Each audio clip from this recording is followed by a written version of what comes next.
get anything. That's good. Thank you.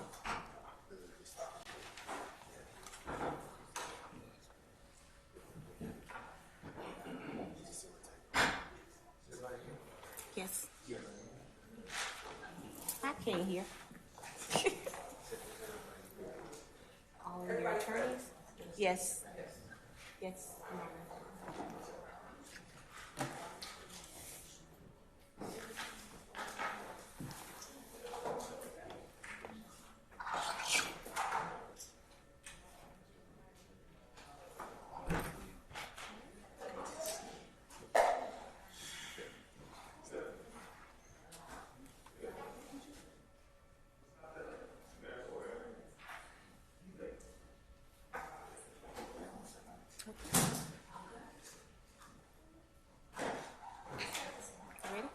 All rise. The Superior Court of Fulton County, Atlanta District Circuit is now in session. The Honorable Ura D. Glanville is presiding. Court will now come to order. You may be seated. All right, ladies and gentlemen, let me go ahead and good morning to everybody, and then let's take roll at this point.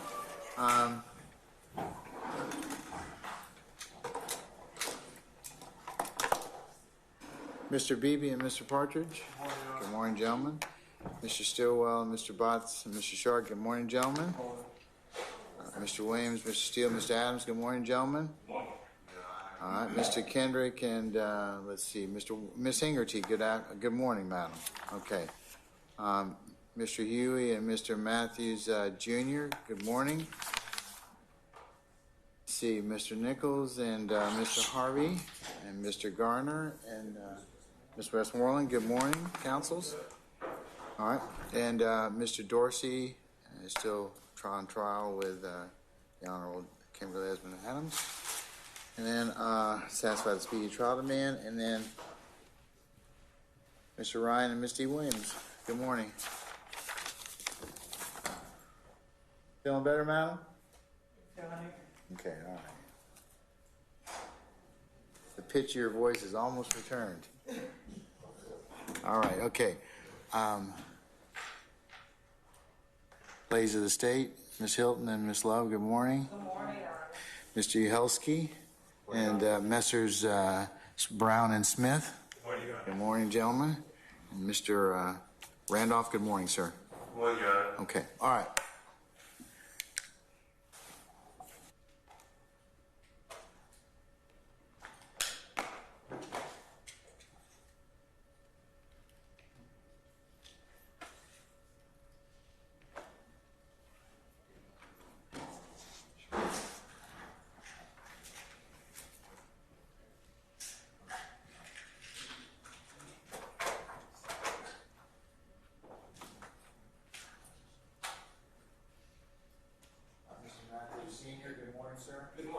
All right.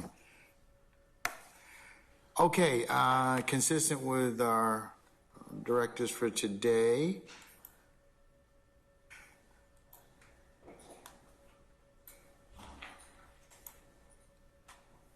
all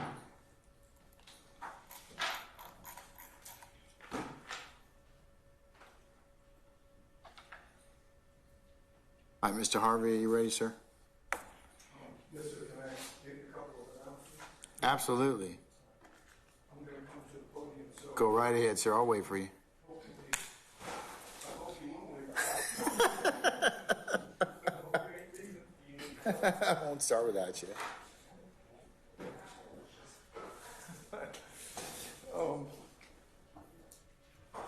Let me, we've got several categories of motions, Judge. There are motions that require an evidentiary hearing, and I think there are at least 3 of those, or 4, potentially 4 of those.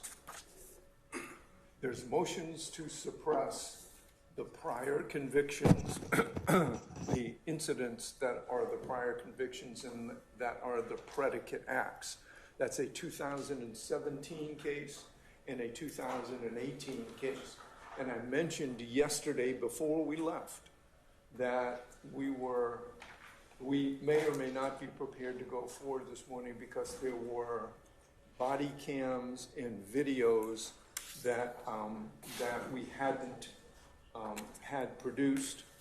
There were, on the 2018 case, and I'm sorry, I don't recall which predicate act that relates to. Perhaps the state can tell me which predicate act.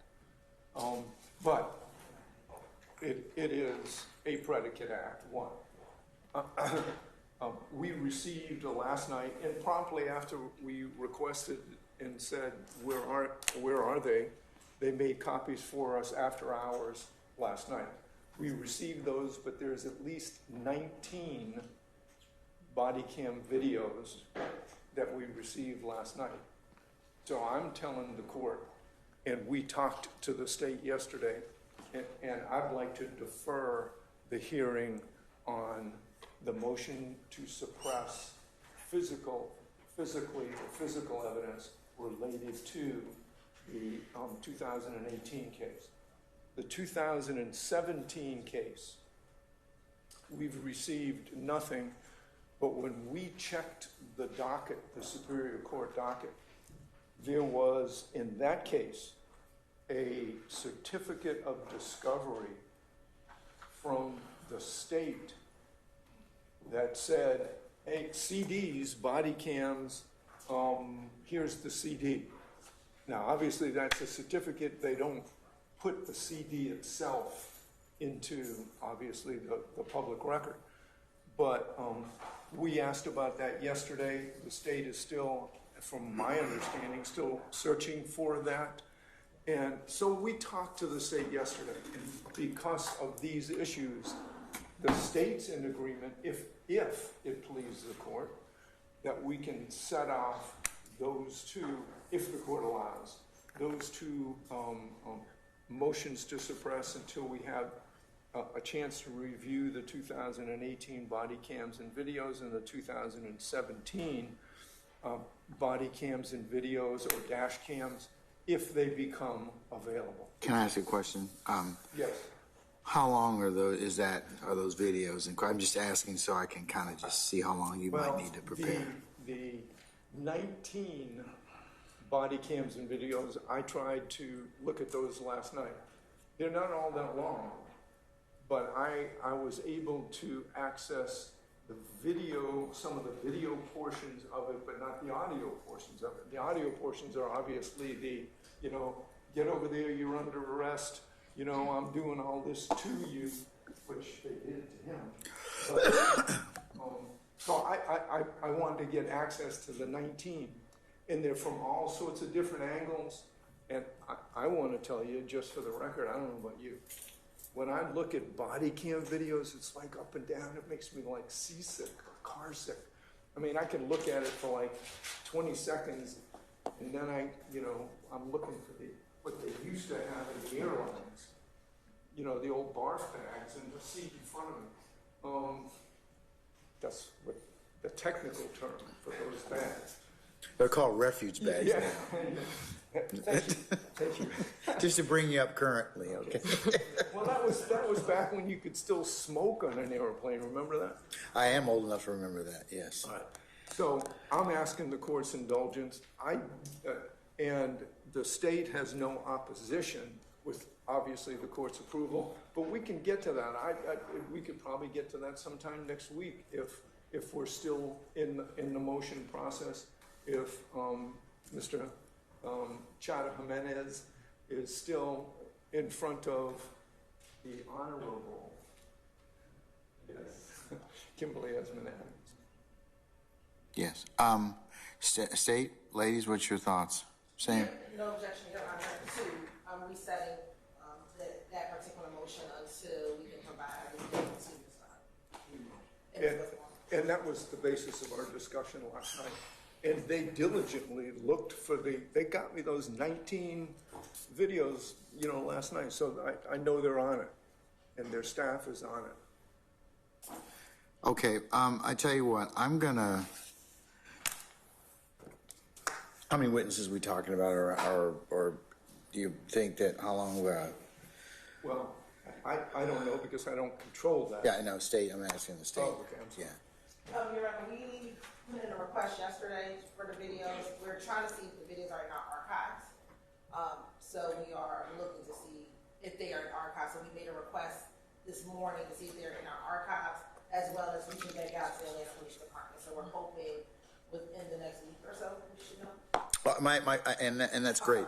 My question is, how long do you think it'll take for your portion of the motion? You're going to require witnesses, but is it a half day? What do you think? I would say a half day. Okay. A day at the most. All right. Let me just kind of, your motion to continue those is certainly granted for good cause. I will go ahead and just make a note that depending upon our schedule over the next several weeks, I'll go ahead and revisit that at that time. Does that work? Yes, Your Honor. Mr. Harvey, is that acceptable to you? Sure, whatever you said, Your Honor, is always acceptable, except when you rule against me, but I didn't hear it, so. It didn't occur. It didn't happen, right? Just being agreeable. I said that it would, what I'll do is I granted your motion to continue. I will go ahead and just revisit that depending upon our schedule over the next couple, 3 weeks. Okay, whenever it pleases the court. Yeah, I will give you a couple of days heads up on that, but the state's told me it's probably going to take about a half a day to a day, so I'll plan accordingly. Okay? All right. One of the other motions that is pending today is a motion to suppress cell phone records. I don't know, and I'm going to inquire of the state. That is a search warrant issued on the four corners of the warrant. We can argue that, and we'd be prepared to argue that today. My question to the state is there anything from that warrant that the state intends to use in the trial of the case? If they say no, then that makes it moot. If they say yes, then we're ready to rock and roll, as the old saying goes. Yes, there is. As to what? There is evidence from that search warrant that we would intend to use, which would be the cell phone records of Mr. Okay. Okay. So part of it is can we deal with the issue of the suppression issue of the records and on the four corners of that? Okay, so we'll deal with that. Okay. There is a motion to suppress identification evidence. Yes, sir. I think we can handle that today if the state is ready to go forward on that. Your Honor, we would ask if that could be researched, Your Honor, if there's a witness needed, Investigator Belknap with Atlanta Police Department. He's had a family, when we reached out to him to see if he was available, he had a family emergency, Your Honor. So we are asking if we could reset that motion. We don't believe that would take half a day. It would take an hour at most for that motion, Your Honor. And we can schedule that at the same time, I guess, as the other evidentiary motions, Judge.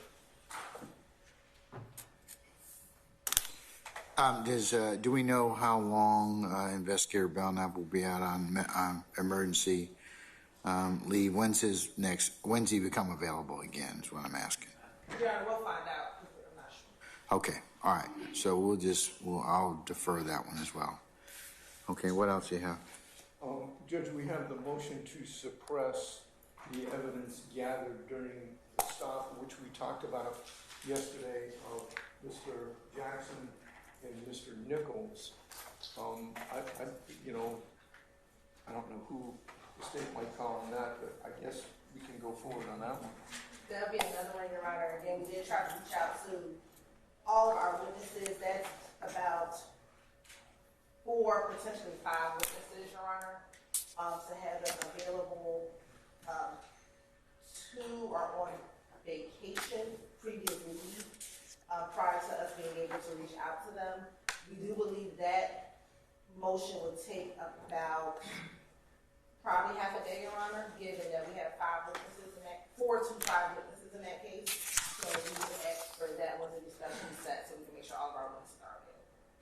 Which motion is that one? Let me see. This is what would be, I guess, it's number 13 on Ms. Weaver's list, so it's the motion limiting to exclude any and all evidence and testimony pertaining to Okay.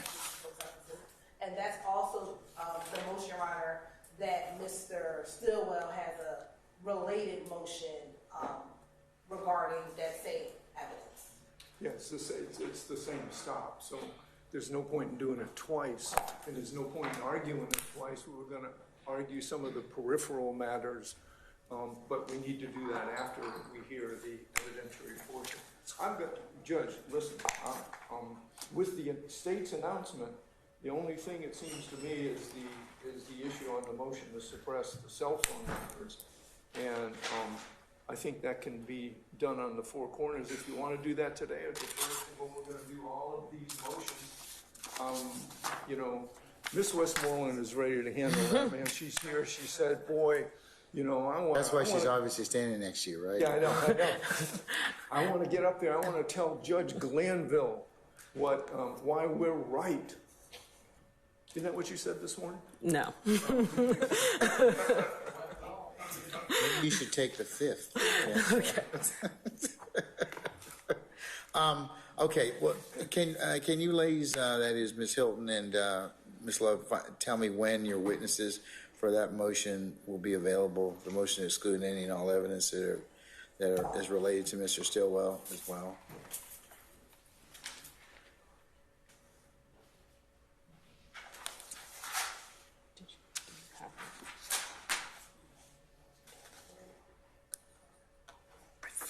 I saw it, but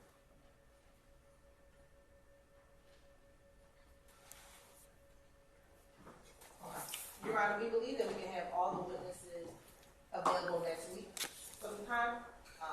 If not next week, surely the weeks after. As I mentioned earlier, you've got some administrative days, Monday, Tuesday, and Wednesday.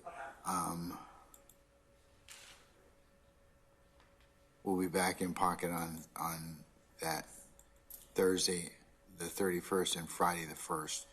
But and I'll also, it'll be dependent upon what's going on with the other matter involving Mr. Chad and Jimenez. But I can.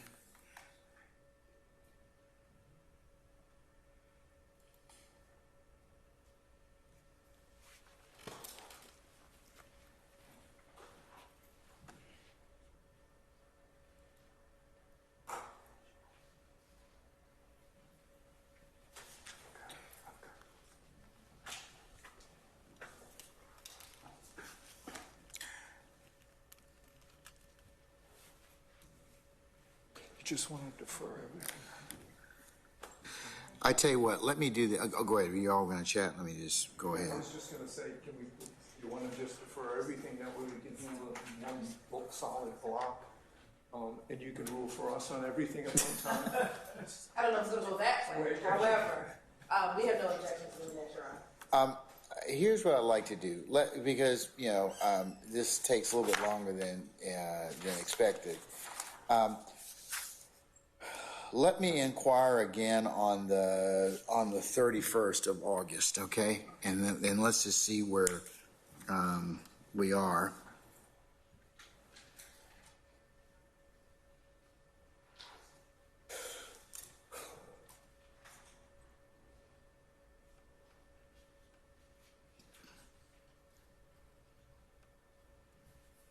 So on 31 August, I will ask you about setting that particular motion. And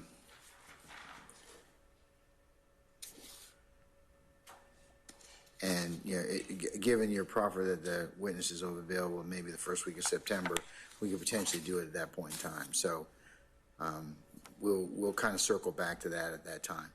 Thank you, Your Honor. Okay, all right, so just let your witnesses know that there's a high probability that we may end up doing something the very first week of September on that. Okay. That takes care of all the motions that we had pending this morning, Judge. Well, You got a few more. You got a few more.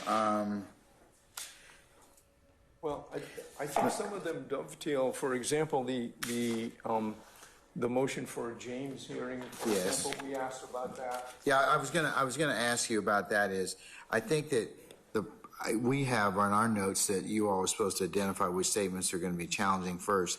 Can we have that done by the 5th of September and circle back on that? Can we identify the statements the state's planning on using so that okay, all right. I think I gave the global date as being the 6th. Is that correct, Mr. Kearns? That's correct. Okay, all right. So 6 September, we will circle back on that issue. All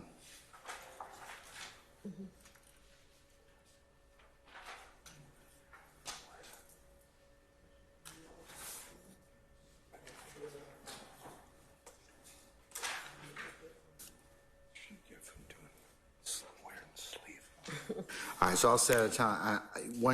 Based on what you all tell me, I will set a date and time specific for a James hearing. Okay, I believe we also have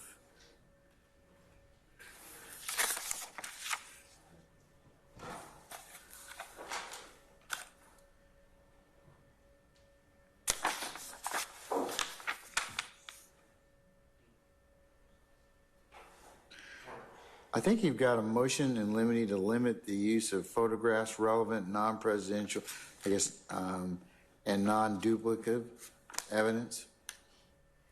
Yes, Your Honor. We spoke to the state about that motion also, and we're asking for that to be deferred until we receive an exhibit list or know if the state plans on using what they plan on using so that we're not doing that hearing repeatedly.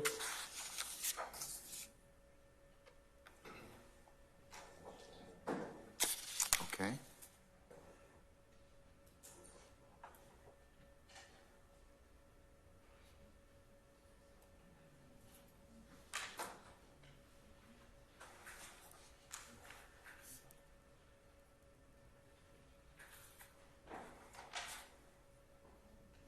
All right.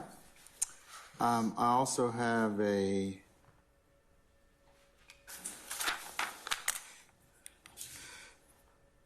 motion to declare OCGA 1611-131 and 1611-133 unconstitutional and to bar or strike prior convictions Acts 77, 175, and 191 and current charges 53 and 65 based thereon. That's the constitutional challenge that we deferred when we discussed it last week. That's the one that relates to the Bruin historical analysis, Bruin, B-R-U-E-N. That's New York versus Bruin, the fairly new Supreme Court case. Spell that one more time for me, sir. I'm sorry. B-R. New York State versus Bruin, B-R, I can't remember whether it's E-U-N or U-E-N, but it's the U.S. Supreme Court case that changed the analysis for determining whether or not possession of firearms is constitutional. Is that the one you told me is just that the U.S. Supreme Court is going to hear? Well, yeah, and Rahimi, United States versus Rahimi, the Supreme Court has just granted cert on that. That's going to be argued. The first brief by the Solicitor General was filed last week in the Rahimi case before the U.S. Supreme Court. I guess they'll get to it during the October term. They may not rule. I've also filed, as Your Honor has acknowledged, 4 or maybe 5 notices of supplemental authority. I know that your staff is keeping up with every one of those and has read those and is ready to discuss those with you. I see a smirk. I have those. Okay. I do. But we deferred that one, Judge. Yes, 7, yeah. Mr. Stillwell, we join in on that motion. There are specifically separate counts in the indictment that apply to Mr. Stillwell, but it's the exact same issue. Then I would ask you particularize that as to you, so that I don't have to, so I know exactly what you're arguing. So if you would file something, you can adopt, the same case law, whatever, but it'd be helpful for me to know how that affects your client. Yes, sir. Okay. I'll take care of it. All right. Thank you, sir. Okay, all right, so I've deferred those, yes, Mr. Harvey, and I will, but I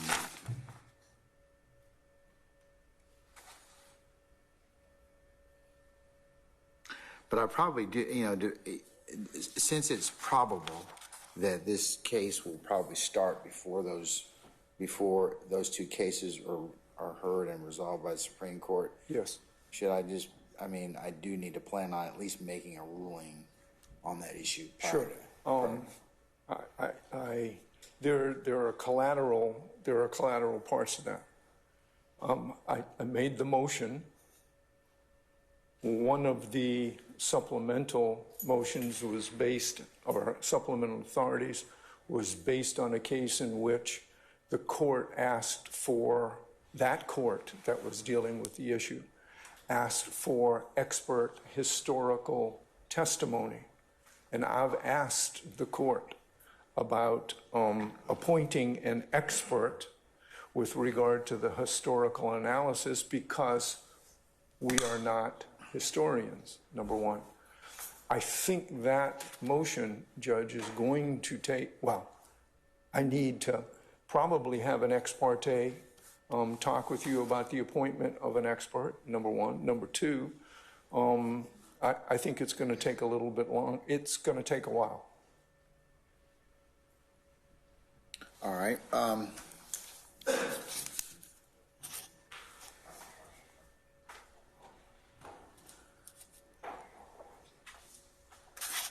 Let's, Mr. Kearns, we'll review that.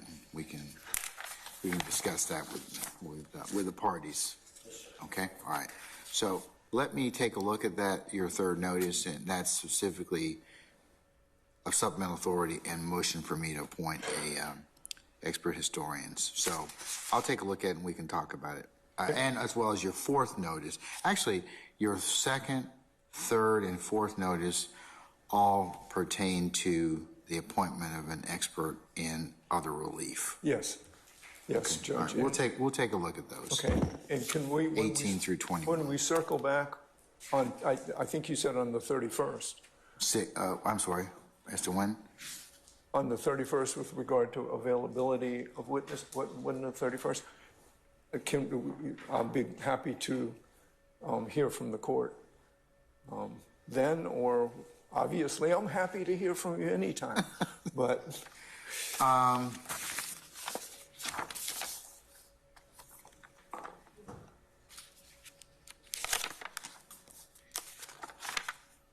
yeah, what I'll do is by the 31st, we'll be able to discuss something with you in regards to that. Okay, perfect. Okay? That's great, Judge. Thank you.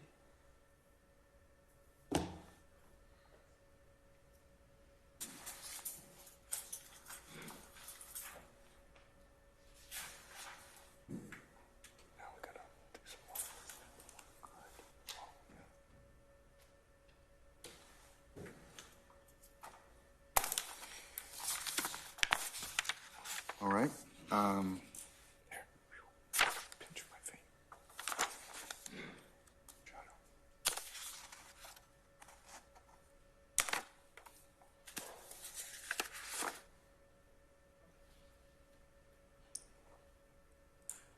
Okay, have I covered everything other than, I think there's one,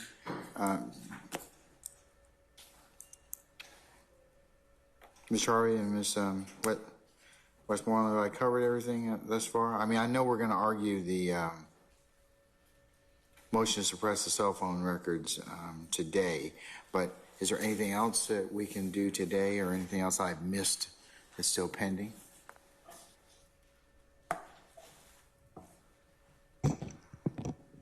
No, Your Honor. I believe we've covered them all. Okay.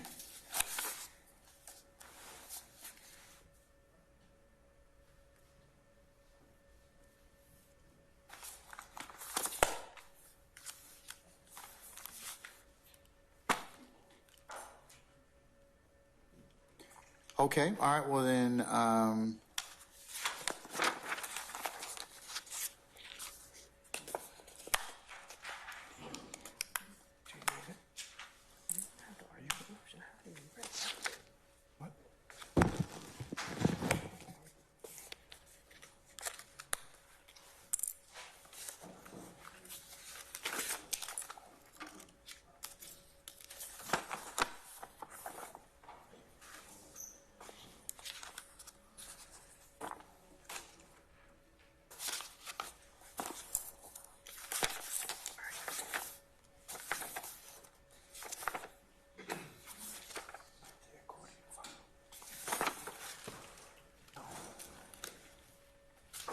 Okay, we can take up, I believe, in your composite filing, Mr. Harvey and Ms. Westmoreland and Mr. Garner. There's a motion to suppress G, cell phone records and seizure of cell phones. So we can cover that. So, ladies of the state, are you ready to deal with that issue? Yes, sir. Okay, whenever you're ready. Your Honor, we will mark the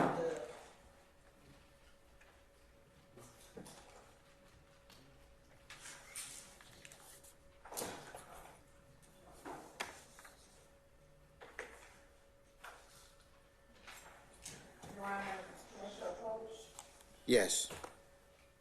we will introduce State's Exhibit Nichols 1, which is a copy of the search warrant, Your Honor. Mr. Harvey, I assume you've seen, Well, for I've seen, purpose. I've seen the search warrant. I haven't seen that one. Yeah, let's show that's Mr. Harvey. I have no doubt that that is a certified copy of the original, or the copy that I have seen.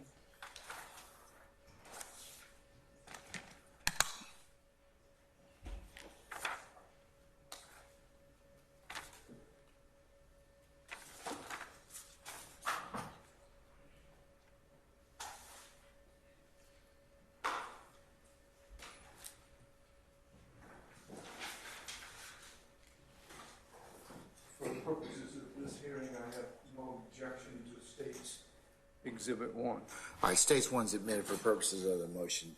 And Your Honor, this is a certified copy of the search warrant issue in this All right, case. thank you, madam. And we will defer argument, Your Honor. Okay, Mr. Harvey? All right, no problem.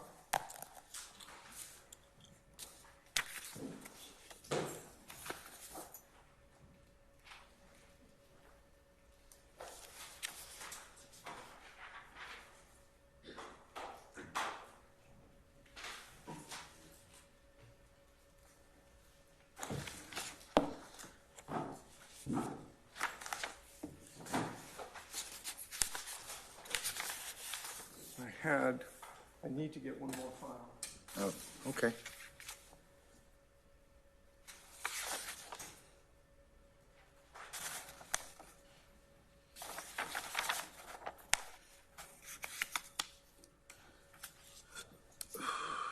I assume, and let me just state for the record so we're all clear, I'm assuming the state has rested their presentation by the admission of a certified copy of the warrant. Ladies, is that your, You're right, assuming that we're agreeing that we're looking at the four corners of the warrant, yes, Your Honor, we have rested for the purposes of this motion. Okay, great. And so we're all proceeding under the four corners rule, and just for the record, there are a number of cases that specify the four corner rule, and just for the record, Paylette versus the state, Pailette, 232 Georgia Appeals 274. Caswell versus the state, 219 Georgia Appeals 787. Galloway versus the state, 332 Georgia Appeals 389. There are innumerable cases, both in state court and in federal court, that adopt the four corners rule. The 11th Circuit case on the four corners rule is United States versus Robinson, 336 Fed 3rd, 1293, 11th Circuit, 2003. So, and why I asked if that's the state case is because, of course, if there is additional information, any additional oral information that was presented to the issuing magistrate that may have been admissible and takes it out of the four corners rule, the state is rested. They're relying specifically on the four corners rule, and there is no additional evidence that has been presented to the court. well, I'm going to note that for purposes of the record that States 1 does not have any annotation on the warrant by the magistrate or issuing judge of oral testimony taken. So, I mean, or at least with oral testimony. So I'll note that, Mr. Harvey. Okay, thank you. I mean, there would have been a person that's sworn under oath, but ordinarily, if that's the case, a judge will write with oral testimony on it to signify there were other things that the judge considered at that point. So just as our initial argument, Judge, with regard to the four corners, let me take note that State's Exhibit Number 1 is issued by and through the Magistrate Court of Fulton County, State of Georgia. So it's a Fulton County Magistrate warrant, and that will become important in a moment. Number 2, it seeks records from a company, T-Mobile USA. This is on the face of the warrant. On the face of State's Exhibit Number 1, they're seeking information from T-Mobile USA from a location in Parsippany, New Jersey. Parsippany being Parsippnay, NJ, New Jersey. There is nothing in the warrant to suggest that there is any local outlet for T-Mobile's records. The face of warrant says this is the Law Enforcement Relations Division. Right, specifically the law enforcement, but it's a magistrate court warrant going to an entity. Do you know if this judge here is sitting by designation in Superior Court? It I can tell you most of our magistrates do sit by designation, but I'm just asking that because that may make a difference at some point. But we're in the four corners. And it says in the magistrate court. But that's where our warrants start from. We don't have any we don't have in Superior Court unless it's a specific drawn-out warrant by that particular judge or division. Most of our warrants start with in fact, this is state court. This is in the court of Fulton County, State of Georgia, and well, it says in the magistrate court of Fulton County. yes, the judge is in the magistrate court. And then the signature, it doesn't say state court, Superior Court. It says Elizabeth George, title, judge of the Fulton County. And remember, I started this whole argument with on the four corners. And I don't think you can add to it. And it says Judge Elizabeth George, title, judge of the magistrate court.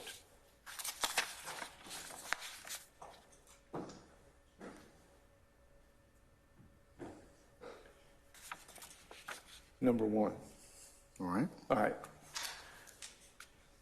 It is for production of records that are held, as I mentioned, in Parsippany, New Jersey.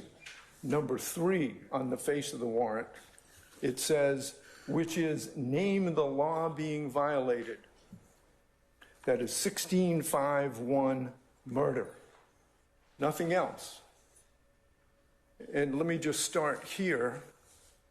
First place, there is a statute that governs telephone number records from electronic communication service or remote computing service or transactional records, electronic transactional records, and that is OCGA 16-11-66.1. And it's been around for a while. I looked at it this morning. There are no cases decided under that statute. But the warrant references that statute and the applicable federal statute of the Stored Communications Act. Okay, great. But let's look at what 1611-66.1 says. Search warrants for the production of stored wire or electronic communication. and transactional records pertaining thereto shall have statewide application or application as provided by the laws of the United States when issued by a judge with jurisdiction over the criminal offense under investigation and to which such records relate. That's subsection C. No magistrate judge in Fulton County has jurisdiction over a murder case. If they're sitting by designation, they would.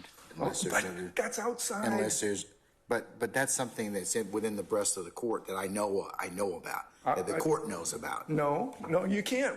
That's why I went through that whole song and dance. I'm telling you, it's something that this court knows. I mean, that as a matter of pattern and practice. Great. There's nothing specifically that says this judge was sitting as a designated Superior Court judge at the time and the place that this warrant was issued. And the Four Corners prohibits, you may say, okay, sometimes they do, and maybe sometimes they do.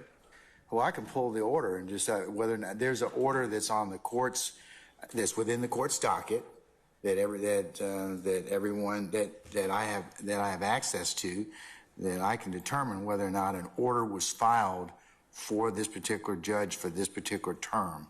That's within.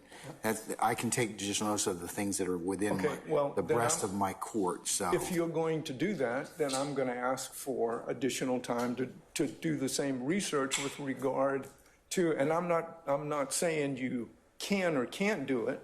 I'd certainly like to say you can't, and I will. I'm sure. Yeah, I'm sure you are. I mean, But you need to give me a chance. If you're going to take judicial notice of something that's not in the docket when we went through this whole song and dance about the Four Corners, I want time to look at that as well.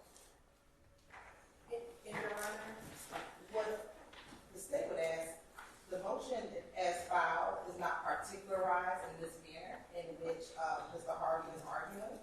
And so if he brings up new issues that's not contained in the initial motion, then the state would ask for this motion to become more particularized so that the state can be able to respond in an appropriate manner. yeah, because it's not particularized at all. I mean, it's not. So, and I'll be glad to do that. There was a date by which you wanted, not you, and I apologize. The court wanted motions to be filed. That was before the discovery that provided the particulars of this warrant and the affidavit. So it couldn't have been particularized. I'm happy to particularize it, but that's clear. You know, one of the things that you can always argue is the jurisdiction of the court. The court doesn't have jurisdiction. I'm happy to particularize. I'm happy to particularize so that when we come back and we argue the rest of the motions, that the state will just concede that I'm right. They know I'm right. it makes the argument better at least. So. But it will put the state in a better position to be able to respond to court. All right. So that's fine. How much time do you need to particularize your motion, Mr. Harvey? I can get that done as soon as Ms. Westmoreland hits her computer. No.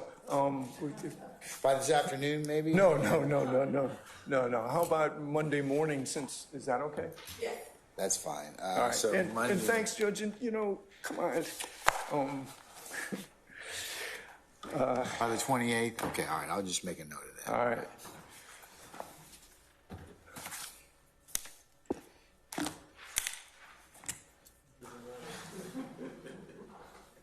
Ms. Westmoreland, you okay with that? I mean, since he's obligated you, can you have that done by the 28th? Absolutely. All right, madam. Thank you.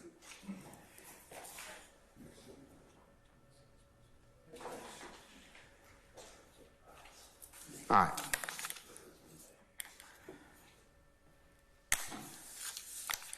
All right, thank you, Mr. Harvey. Yes, sir. May I be seated? We're done.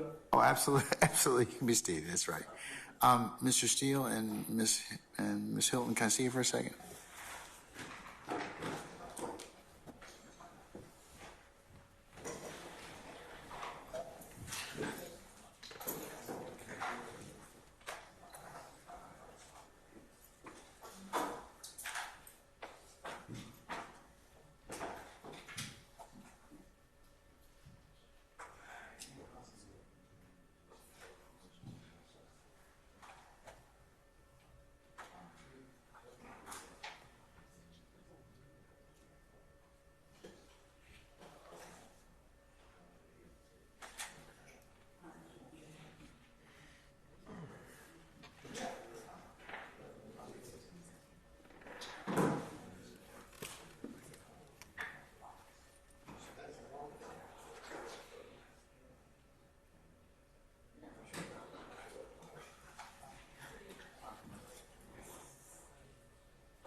All right, councilors, we are going to take a...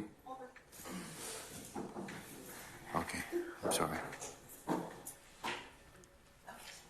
right, councilors, we're going to just take a pause for maybe about 20 minutes and see if we can maybe take up some more of Mr. Steele, his motions on behalf of Mr. Williams.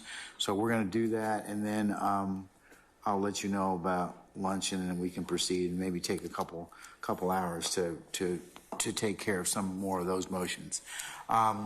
Just for planning for tomorrow, we still, whatever I don't get finished, the court's plan for tomorrow is to kind of have an abbreviated day. Maybe getting some of those would be the best utilization of our time. And remember, on Friday the 25th, we will have an administrative day. Monday the 28th will be administrative. Tuesday the 29th will be administrative.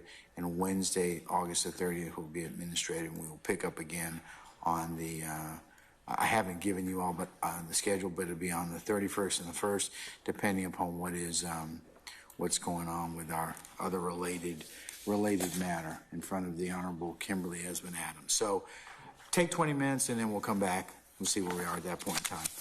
All right. Christina, you're stage 1. Okay.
I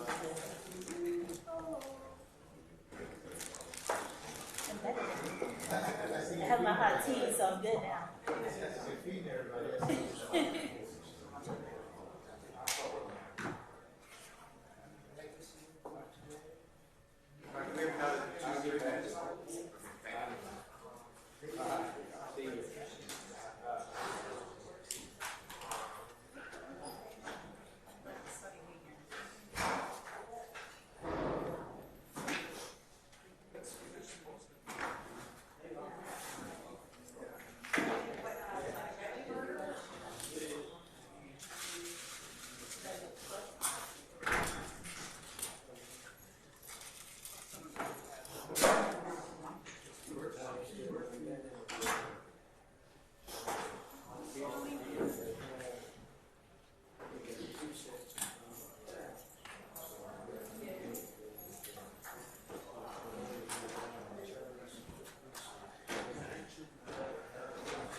Okay, we waiting on anybody else, madam? No, Your Honor. Okay. All right, councils, particular Mr. Steele and Ms. Love,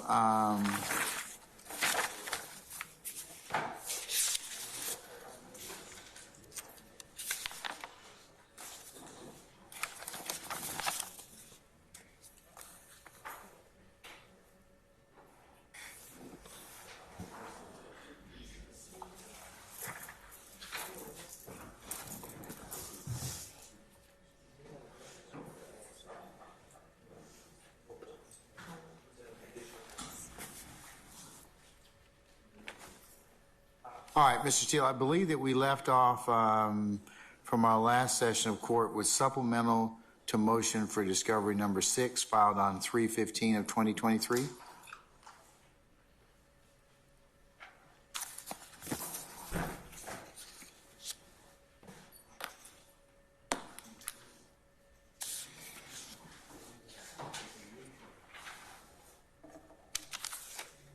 Good afternoon, Your Honor. Good afternoon, sir. Good afternoon, everyone, counsel, and everyone else present. Your Honor, it was filed, as you said, 3/15/2023, and what happened is, upon review of the discovery, there's a PowerPoint that the state provided in discovery that the state or their prosecution team generated and shared, and it states that on or about January 8th, I wrote January 8th, the statement. May I have 1 second, Your Honor? Okay, sir. The actual PowerPoint I produced this from the discovery says it on January 7th. There was a shooting, Your Honor, here in Fulton County at 675 Metropolitan Parkway. It is a location where the business TIG Studios, it stands for Think It's a Game Studios. It was a drive-by shooting. And what I have pulled out, and Your Honor, I'd like to mark this with the court's permission, and I think we're starting at defendant's number 2 is what I believe the court reporter is saying yes, and I'll just date it. I dated it, Your Honor, 8/23/23, and I wrote number 2, Mr. Williams. And Your Honor, it's I'd like to hand this to the court, and just for purpose of this motion, ask it to be in the record. And if that's Any objection to defense 2 for purposes of motion? Not for purposes of this motion alone. All right. And it states, Your Honor, and I'll hand it to you, but through our investigation, it was discovered that a drive-by shooting occurred at TIG Studios, located at 675 Metropolitan Parkway on 1/7/15. The studio is frequented by IF gang members and rappers. Through statements obtained through other suspects, it was learned the shooter of this incident was KC, and it gives a alias as well. May I approach, Your Honor? You may, sir.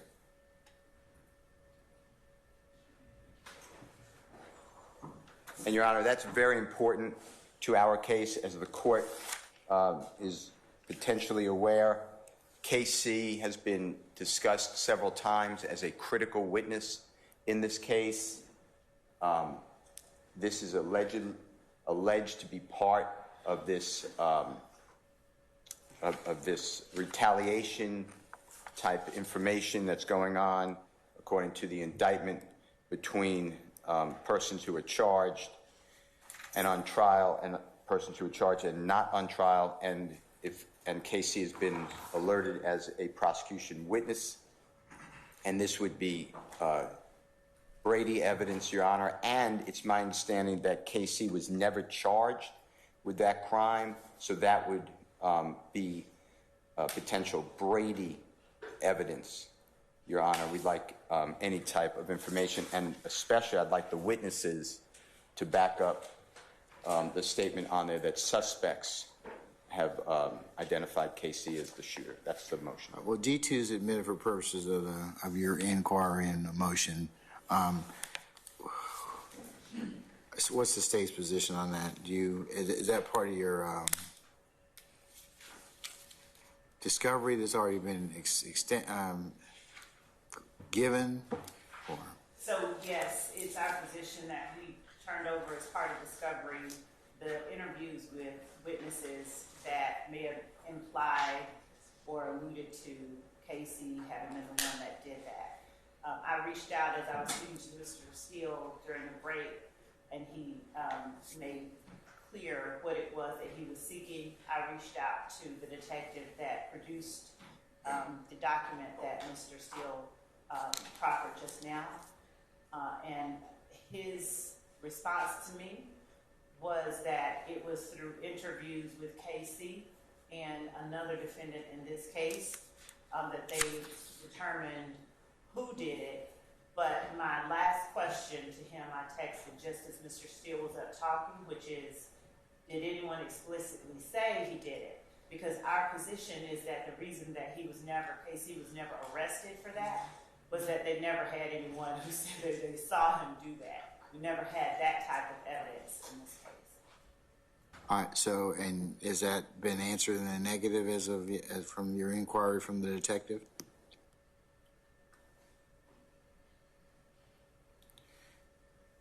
It has not been answered in the negative. The response was simply that it would have been, the information would have been in the interviews that we've turned over to KC, with respect to KC, or the interview that we have turned over with respect to another defendant in this case. So there's, I'm sorry to interrupt you. Is there any other, I guess, documentary or witness substantiation that has otherwise not been tendered at this point? No, and I can say that because the last round of discovery that was turned over was discovery that I personally compiled that was intended to respond to requests from the defendants for information not specifically on this case, but that sort of surrounded this case that related to witnesses, and I put that together myself, so I know that we did turn that over. Okay. Mr. Steele, it looks like that you should have everything as related to discovery number 6. Of course, the state would have a continuing obligation to supplement, but for your initial inquiry, does that satisfy that, sir? Potentially, can I inquire the court to see if the state would mind, who is that detective that prepared that, who has that information that's texting? Dennis. Former detective Dennis. I'm sorry? Dennis, D-E-N-N-I-S, Dennis. And may I ask for the initials of the other person identified as a separate interview that we were given the... DG. Okay. That satisfies me. Okay. All right, sir. Thank you. All right. The next motion on your chart is motion to exclude other accused specific offense that underlies the same as prejudicial to a joint trial to Mr. Williams. And that was filed on 3/15/23. And then, Your Honor, can we group that supplement to that motion, which would be filed on 3/23/23, and it's called supplemental motion to exclude other accused, possibly a specific offense that underlies. Yes, sir. You see that? Okay. Yes, sir. And they're the same. I just added paragraph 7. So if you just look at the, motion, just look at the supplement. The supplement will incorporate for everybody the original motion, and then it just adds paragraph 7.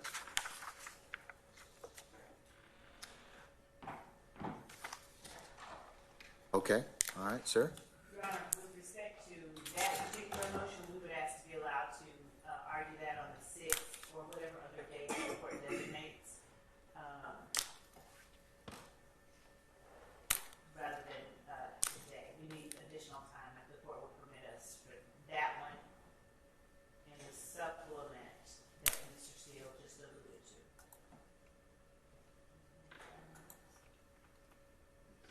The supplement to motion to exclude others' prior convictions. Or you can argue with the court. Just allows us extra time, we can do it tomorrow. We just ask for a little bit more time on that one. Yes, ma'am. Okay. Mr. Steele, do you have any input on that? You want to wait till the 6th? I mean, I've got a couple of things I can probably take up, so I can wait till the 6th is fine. Or we can set a date on the 6th.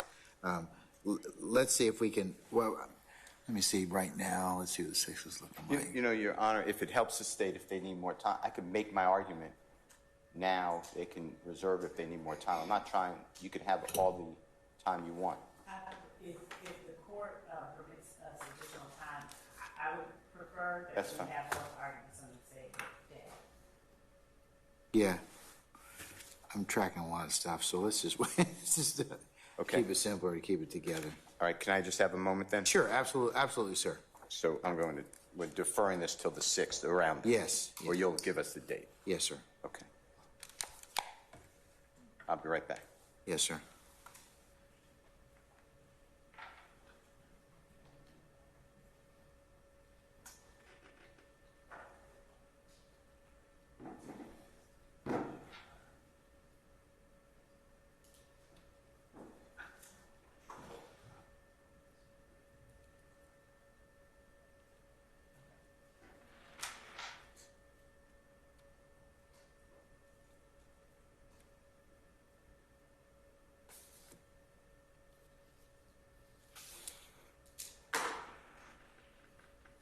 All right, may I speak from here just for a minute? Sure, absolutely. Okay, unless the court tells me differently, I have motion for discovery number 7 is satisfied. Okay, that's next. That's that was filed on 3/15 of 2023. Correct. All right. The next one, Your Honor, is, unless you tell me differently, is motion for discovery number 8, also filed on 3/15/23. That's correct, sir.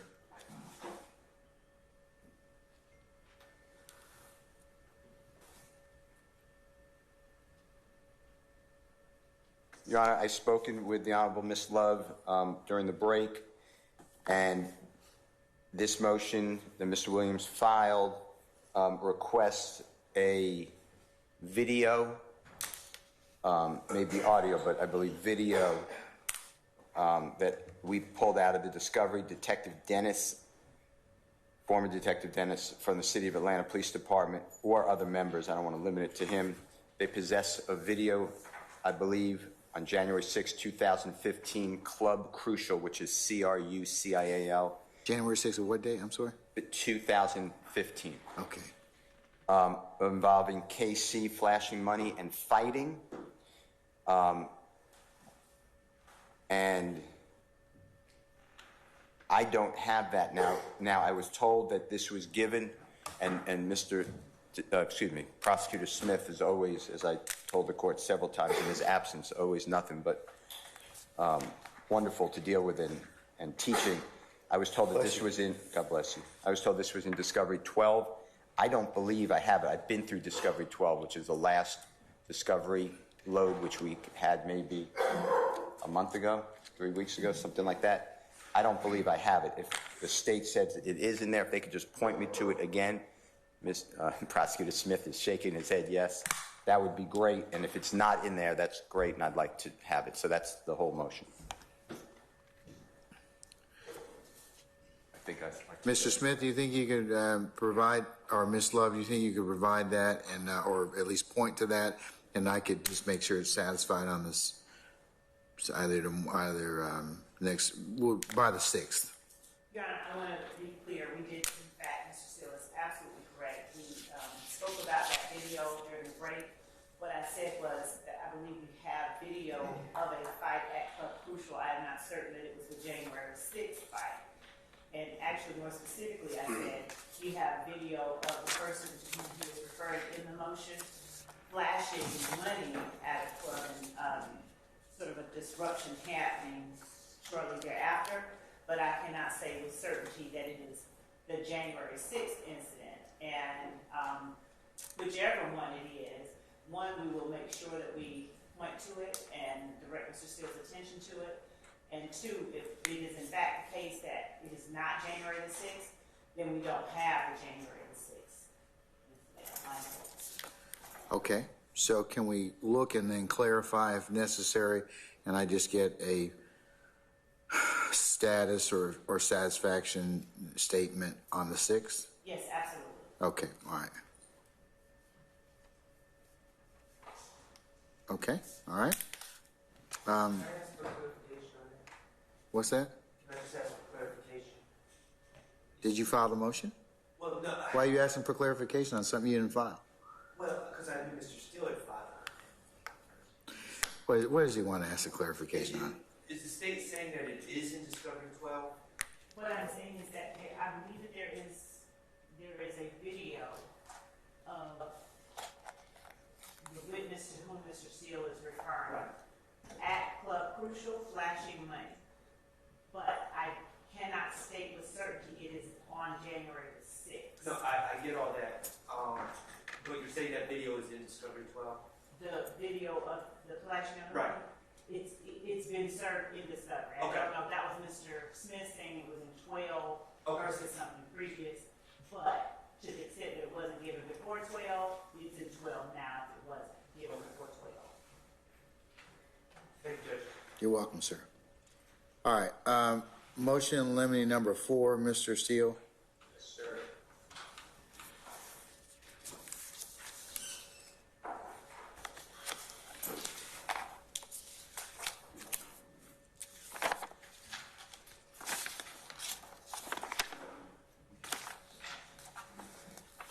And sir, I have that being filed on 3/15 of 2023. And it references, from looking at the motion, which I have a copy of, statements during a traffic stop, and said statements captured on audio and video, police camera on or about September the 24th of 2017. It's all accurate. So what happened, Your Honor, September 24th, 2017, Mr. Williams is with two other people, Mr. Jones and Mr. Kitchens. Mr. Kitchens is a co-indictee who resolved his case before this honorable court, is not on trial. The three of them are in a car. Mr. Williams is going to DeKalb Peachtree Airport to take a private plane along with the other two gentlemen to New York. He is performing at the Jimmy Fallon show that evening. He is stopped by, again, the same officer you've heard, the Brookhaven police officer, Fikes, Fikes, and ordered out of the car. He's in handcuffs along with the other two gentlemen. Car is searched. Law enforcement officers are asking questions of Mr. Williams and the other parties without Miranda. I litigated this case before the Honorable Chief Judge Adams in DeKalb County. Gregory Adams. Yes, Gregory sir. A. Adams. That is all true. All right, okay. You've been in his courtroom. And Yes. and he suppressed, he granted a motion to suppress. So everything was suppressed from an illegal stop. During that, I also challenged the statements because they were not Mirandized. The state in DeKalb County, on behalf of the state of Georgia, said, we agree, we're not going to use any statements. But the state appealed successfully the granting of the items in the car. And the items in the car are going to be drugs and guns. And they're a subject of a pending indictment in DeKalb County. So what I did here, Your Honor, with the court, you will see I attached the Court of Appeals opinion in State versus Williams, and it is case number A19A 1893, and it was decided March 12th, 2020. And if you look at page 5, if you have the opinion of it, I could give it to the court. The court wrote in the footnote 3, the officer placed all three men on the curb, at which time they were in custody, before the suspects were advised of their rights pursuant to Miranda versus Arizona, giving the case cite from 1966. The officer directed questions to them regarding their ownership of various items found in the Mercedes. The driver and Jones responded to some of the questions. The statements are not relevant to our review of the trial court's ruling on the motion to suppress, and the state advised during the hearing that it did not seek to introduce any of those statements in light of the officer's failure to Mirandize the suspects. So what I did, Your Honor, was I don't want any of Mr. Williams' statements to come into your case. I filed a motion to suppress, to have an evidentiary hearing, which I know court said we're not doing witnesses, on this topic if I need to. But those are the facts. Those are facts already litigated. And I would hope that it's one state of Georgia. I understand it's in a different county, but there's only one original colony, one state of Georgia, and the representations of those district attorneys I believe should bind the district attorneys here not to use those statements. If they disagree, I will just, and if the court disagrees, I will stand on my objection and then ask the court to hold an evidentiary hearing. I am not claiming it's law of the case because it was not appealed, but it's between the same parties. It's Mr. Williams and the state of Georgia on the same issue. But if we need to have a hearing, that's fine. But I don't want to waive my objection. I believe it's already been decided and conceded. Okay. So that's my issue. Ms. Love, or, It would be Mr. Hudson. yes, Mr. Uhelski. And, Your Honor, just to provide a little additional context, I believe this was already stated, but this motion in limine number 4 was, I believe, part and parcel of a motion to suppress number 8, and I can be corrected if that's not the case. And so there's the motion in limine, which itself is asking for the court to find that the issue of the legality of the stop is already established as a final judgment. I can respond to that today. But when it comes to the motion to suppress the statements flowing from that stop, that's going to be something involving witnesses that we would not be able to reach at this time. But I'm prepared to address the motion in limine with regard to collateral estoppel and with regard to the Mr.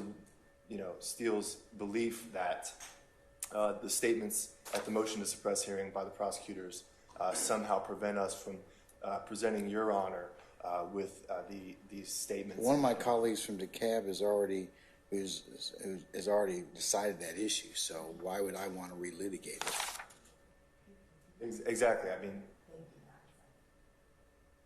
so what was decided was that the trial court granted the motion to suppress based on the legality of the stop. Yeah, Judge Adams, Judge Gregory A. Adams, in fact, granted that motion. So, and it wasn't appealed by the district attorney's office in DeKalb.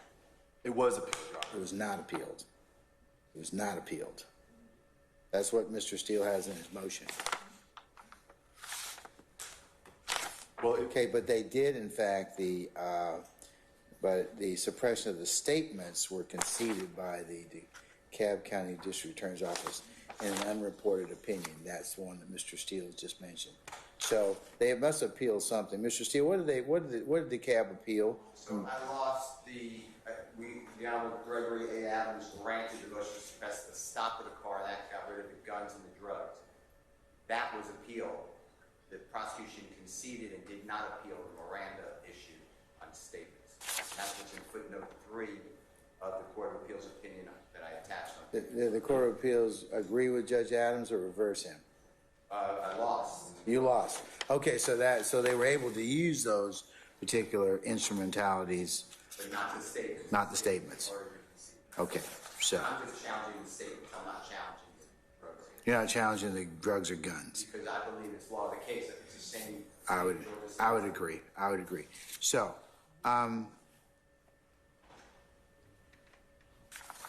your colleagues in DeKalb conceded the statements. So why would I want to relitigate that? they conceded the statements.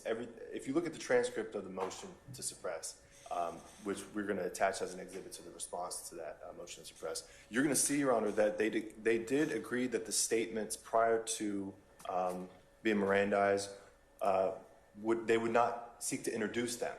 But the prosecutor argued at length and specifically that the statements that counted as spontaneous utterances, and there were several of those, that would not have been subject to suppression, even if the appeals court hadn't reversed the trial court's grant of the motion to suppress. So the stop was lawful. That's established. The appeals court said that the stop was lawful. And so there's a footnote that mentions the fact that some officers posed some questions, and that was correctly pointed out by Mr. Steele, that, I forget what page it's on here, maybe page 5. Yeah, page 5 of the Court of Appeals opinion does say what Mr. Steele says it says.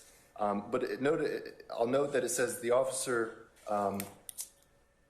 directed some questions regarding ownership of various items found in the Mercedes.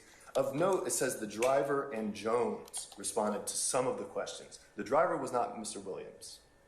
So the Court of Appeals never said Mr. Williams even responded to any questions posed by law enforcement. All right? And so all that's been litigated is the legality of the stop. Trial court said it was illegal based on they didn't like the tint argument.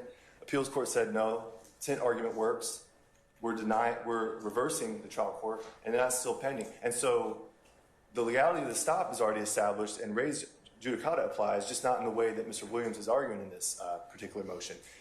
We can use res judicata to say we don't even have to argue the legality of the stop right now because that's been established to be lawful. Now the question then becomes, well, what about the statements that follow and the Miranda warnings or lack thereof? Now Sergeant Martin did eventually Mirandize Mr. Williams during this stop, and Mr. Williams did make statements that we want to seek admission of. And even before the Miranda warnings that Mr. Williams received, there were several spontaneous utterances that were not prompted by any law enforcement questioning. And this is going to be a proffer at the moment because we don't have these witnesses. We're going to need Officer Fikes, we're going to need Officer Lateef, we're going to need Sergeant Martin, and there's going to be video evidence, and we're going to file a response to this motion to suppress number 8 today on this issue. But on the issue of whether the entirety of this stop is automatically thrown out when the trial court was reversed, saying that it was illegal, that strains. I don't think that's Mr. Steele's argument, and I understand that. Court of Appeals already distinguished that. The issue for me is the statements. So I can address that. I will argue that looking at the motion to suppress transcript, which we will file as an exhibit to the motion to suppress response, they did not concede that any of the statements we seek to admit were inadmissible. They specifically said, and pardon my looking at this for just a moment here. Okay, so yeah, the state's not bound in this case by any purported statements by the CAB DA regarding the admissibility of evidence flowing from this lawful stop. I noticed just now an argument that Mr. Williams said he believes that it should be. He didn't cite any law or statute in support of this proposition. I'm not aware of any. And in any event, Your Honor, the contrary is true. The DeKalb District Attorney never agreed that all the statements made by Williams, and the Court of Appeals also didn't say all. They didn't even say Mr. Williams made any statements in response. The prosecutors in DeKalb said that, yeah, we know there's a problem with the Miranda coming in later than we would want, but we're not going to introduce any of those statements. However, they did argue, Your Honor, at length and with specificity that there were spontaneous voluntary utterances made following the stop by Mr. Williams, one of them having to do with him spontaneously saying, "Oh, that's my money in that bag that just got pulled out." That was a spontaneous statement not made in response to any law enforcement questioning. The prosecutors in the cab argued for its admissibility. They did not concede that. You can check the transcripts. You can check the Court of Appeals. That's not decided yet. Your Honor, you're fully authorized to look at those, Your Honor. And then another one, in addition, just specifically, the DeKalb prosecutor also specifically argued for the admission of the conversation that took place between Williams and Jones as they were on the curb, where Williams asked Jones, "Why would you tell him that my bag is your bag?" That's not a question that the law enforcement posed to either of those gentlemen. That's a spontaneous declaration. You don't need Miranda to get that in. And we're going to argue that, and we still are entitled to argue that. And finally, the CAB prosecutors also argued for the admission of a question that contained a statement, which was when Mr. Williams was in the back of Officer Lateef, who arrived later. He was in the back of Lateef's patrol car, and he asked Officer Lateef, "Hey, did you put my bag in the car? Did you leave my bag in the car?" It's a question, but it contains the statement, "That's my bag," right? So these statements are voluntary statements. They're spontaneous utterances. You do not need Miranda to admit those, or at least present those to Your Honor for consideration of admissibility. And then the very last statement, and this is after Mr. Williams was Mirandized by Sergeant Martin, was to do with the stolen gun that's the subject of Overt Act 68, I believe. When he was Mirandized, he kept on talking to or Sergeant Martin, and he was asked, how long have you had this stolen gun? Where'd you get it? He said, I don't know, I've had it for a while. The prosecutor in the cab fully and specifically addressed that those were admissible statements under either spontaneous utterance in the absence of Miranda, or when someone was Mirandized and then they kept on speaking to officers and waived their Miranda. So we want to be able to present those to Your Honor for consideration, and we don't want to say that anybody's conceded anything, because they haven't. And certainly the decision by the Court of Appeals doesn't preclude us from arguing that to Your Honor. And the footnote, again, doesn't even say that Mr. Williams responded to any statements posed by law enforcement in that footnote. Well, the footnote kind of just says that it's footnote 3, and it talks about, it reads as follows. The officer placed all 3 men on the curb, at which time they are in custody.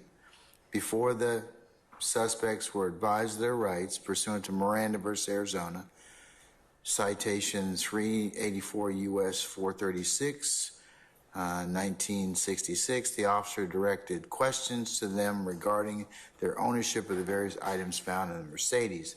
The driver and Jones responded to some of these questions. These statements are not relevant for our review of the trial court's ruling on the motion to suppress, and the state advised during the hearing that it did not seek to introduce any of those statements in light of the officer's failure to Mirandize the suspects. So, And if I may, Your Honor, my reading of that last language that you quoted, it says that the statements are not relevant to our review. So that's not an issue that's reached. but here's the critical part. The officer placed 3 men on the curb each time they're in custody. They're in custody, Miranda applies. If Miranda applies, then the subsequent statements that you make would be subject to being suppressed.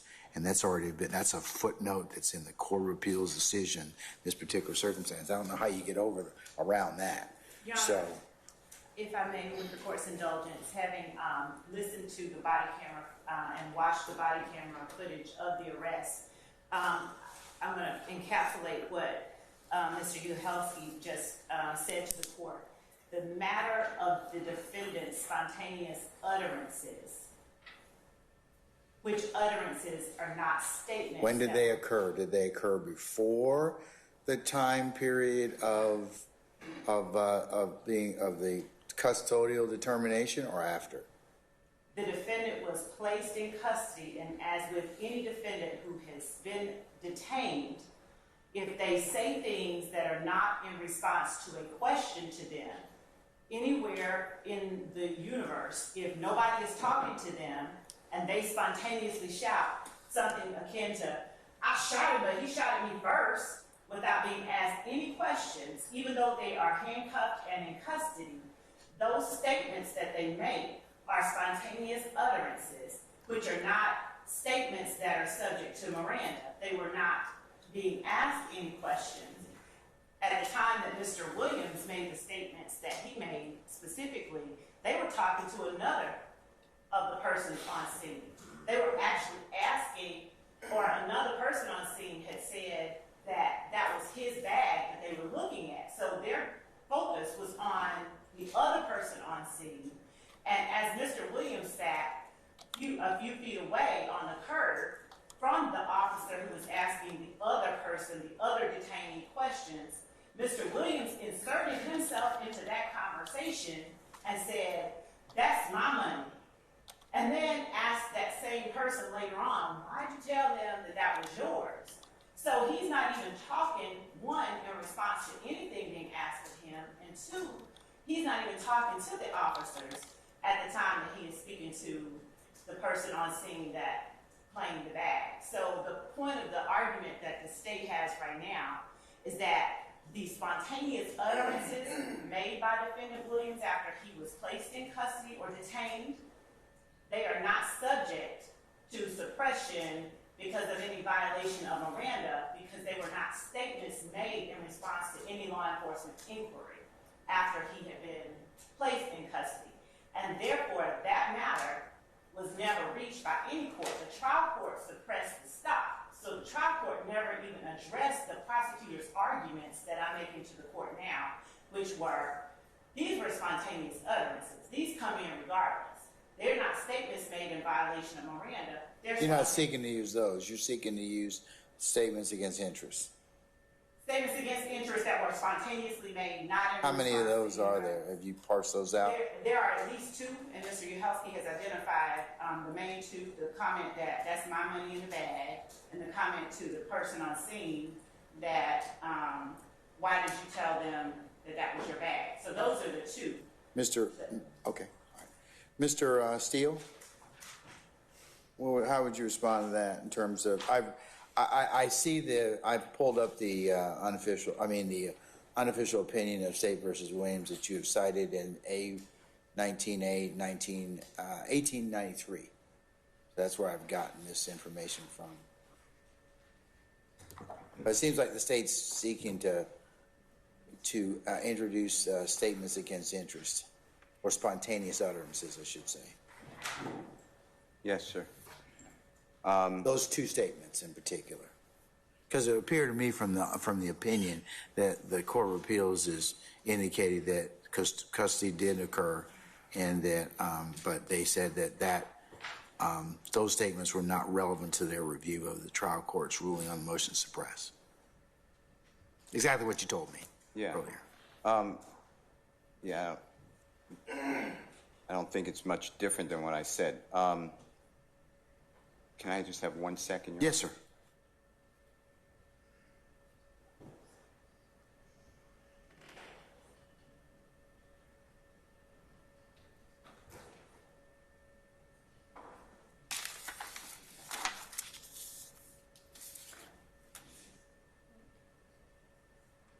Okay.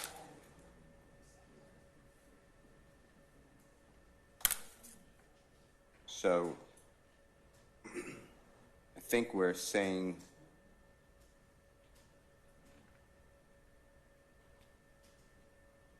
give me 1 second, I apologize.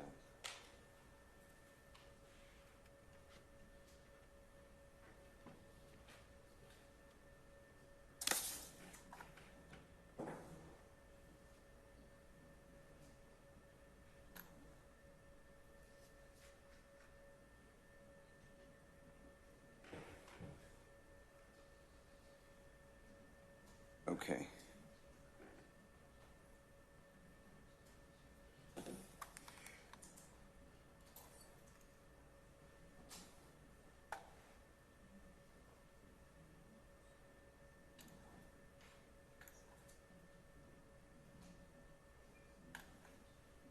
Okay, so, Your Honor, this is on, if you're getting the transcript, if you just take a note, this is on page 73 at the bottom, going into 74 of the motion to suppress transcript that I had the honor of representing Mr. Williams before the Honorable DeKalb County Chief Judge Gregory A. Adams. And Judge Adams said this, starting at line 25 on page 73. And let me do this, lawyers and parties, I'm going to take this matter under advisement. We don't need to go forth with any other part of the hearing at this point in time. This is all we need to do for today, and I will issue a ruling. And I know the officers have remained. He's talking about the officers who testified, the Brookhaven police officers. Yes, sir. Don't know what I'm ultimately going to rule, but let me put Brookhaven officers on notice. You definitely need to make sure you explain someone's constitutional rights in detail. And I fully understand when you're on the road, you have to make quick decisions. But it does raise some concerns on whether or not someone fully and truly understands what they've advised in that particular situation. I'm not finding fault. I fully understand everyone is a human being, but I'm obligated to follow the law. And it's not just the results of the search that led up to all of these things. Let me put the state on notice. It's going to be close. Let me make sure everybody knows that. And then the state said we're conceding the Miranda issues. It was not appealed before that. That was the DA. So that's all I'm asking. If the state can show that something is spontaneous, that's a different color. That's not covered by an incustodial statement that is due to interrogation. But all my motion is that I don't have to go through another hearing, which was already decided and not appealed between the same parties, which is the state of Georgia, DeKalb County District Attorney's Office representing them, and Mr. Jeffery Williams, who's here before this honorable court. That was my motion. Okay. Mr. Yohelski and Ms. Love, can we identify those two particular statements and put those in some, so that we know exactly what from that particular incident date that you're going to use or proffer as statements against interest or spontaneous utterances? We certainly can, Your Honor, and we can take those statements out, isolate them, provide them to the court and to Mr. Steele, and given the opportunity to do so, we will play the entire body camera video in support of our position that those statements are in fact spontaneous utterances, that they were not made in response to any inquiry by law enforcement. They were not made in violation of Miranda, and the issue of if there was any contention on the part of Mr. Steele during that hearing that those statements were not spontaneous utterances, the court never heard that argument by Mr. Steele, and the court never reached that point that the state was making in that case, that there are spontaneous utterances that we want to introduce that are not subject to any Miranda inquiry. And because the trial court never reached that issue, Mr. Steele never argued that the statements were not spontaneous utterances, that issue was never litigated, it certainly was never conceded. And that's apparent from the transcript itself, where the state then argued exactly as we are now. These are spontaneous utterances. They are statements against his own interests that the defendant is making. We are entitled to introduce those. I don't have any disagreement about that, Ms. Love. I just think that you just need to if that's the case, then if Mr. Steele concedes that on behalf of Mr. Williams, or I have to look at that and it's from that particular body cam video or incident, then I would consider that. But what I won't do is, I think the Court of Appeals has already been very clear with the fact that about the statements, they're in custody. So I won't consider any custodial statements consistent with the ruling of my brother, Mr. Chief Judge Gregory A. Adams of the Stone Mountain Judicial Circuit. So, and as they relate to statements that were made in custody,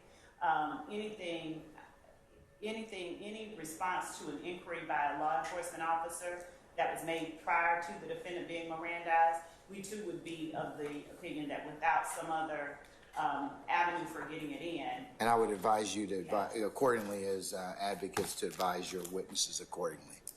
Okay, because I'm just, yeah, okay, but yes, ma'am, go ahead, I'm sorry.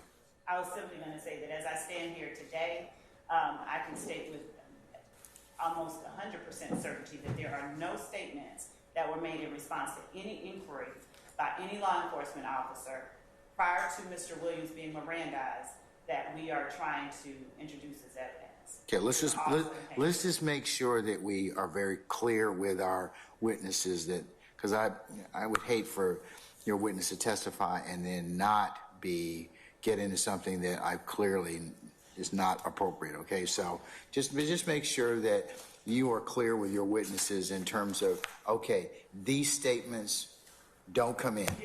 If they exist at all, I mean, but and that's why checking with your witnesses, especially due to the passage of time, people's memories conflate. So if you could just parse them out, make sure that they know exactly what they're able to testify to. Of course. All right, so we'll check on the 6th. Mr. Steele, is that acceptable, sir? Yes, sir. So I'm going to defer ruling on that basically until I hear something on till the statements are identified and you get a chance to weigh in on that. Okay? yeah, yes, absolutely.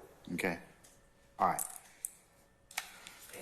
Okay. The next I have is motion in limine number 12. Mr. Steele, filed on 3/15 of 2023.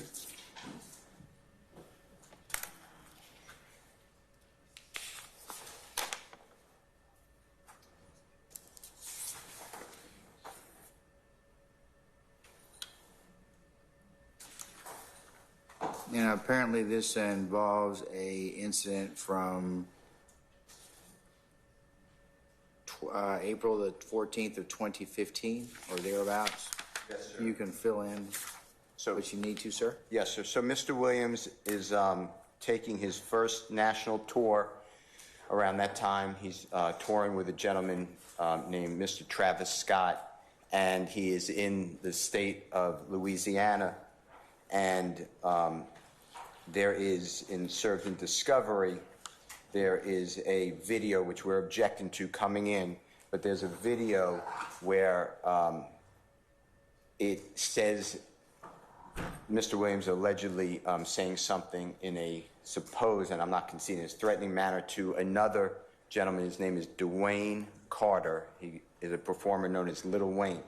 In the top, in the discovery we received, Your Honor, in the top of that Instagram message allegedly sent by Mr. Williams, somebody else wrote a commentary, says, "Young thug threatens Little Wayne."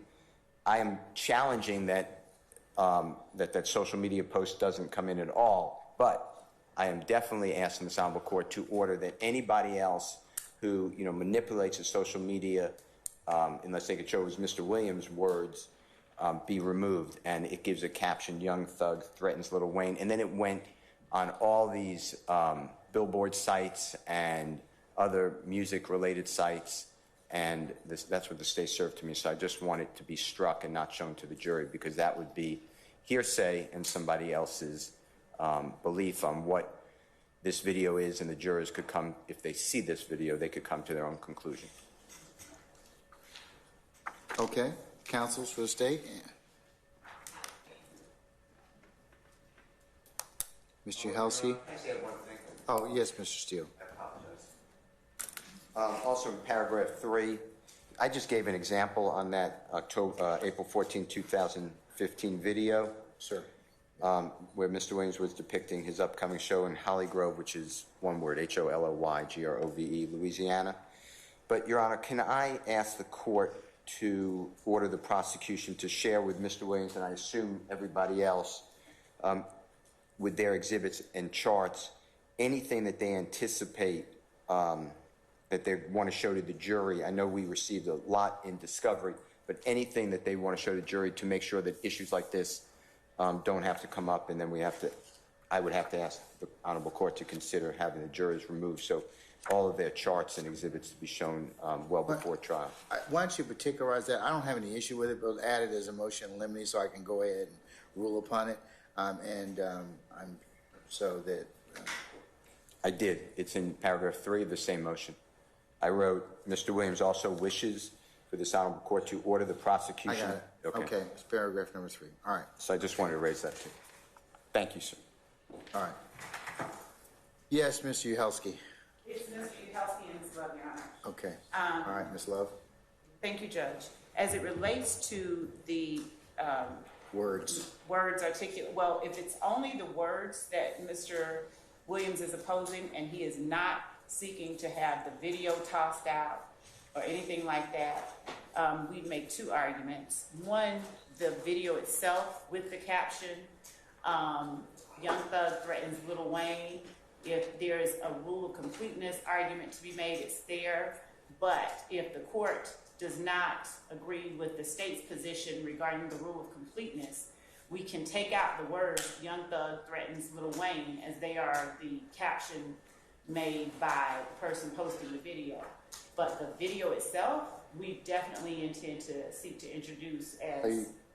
I'm sorry. Are you going to have Dwayne Carter testify about the circumstances of this purported video?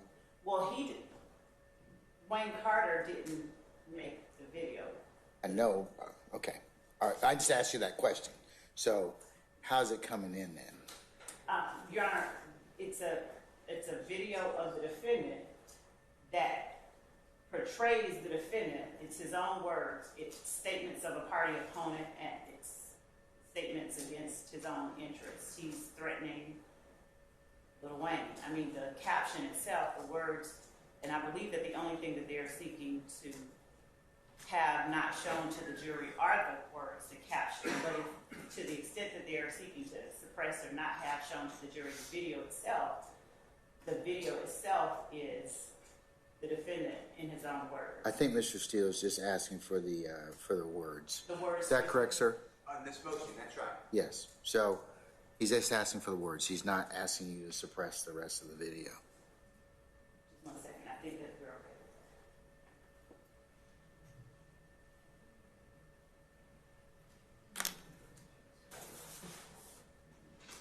that. Okay. Thank you, ma'am. And so the words, Your Honor, to the extent that the words are those of someone else other than the defendant, we don't have any problem taking those words, the caption, the All right. written words out.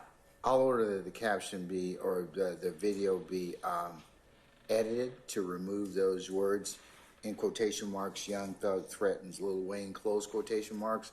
Other than that, if you can lay the foundation for the video, then I'll take that up accordingly at the time it's sought to be entered, okay?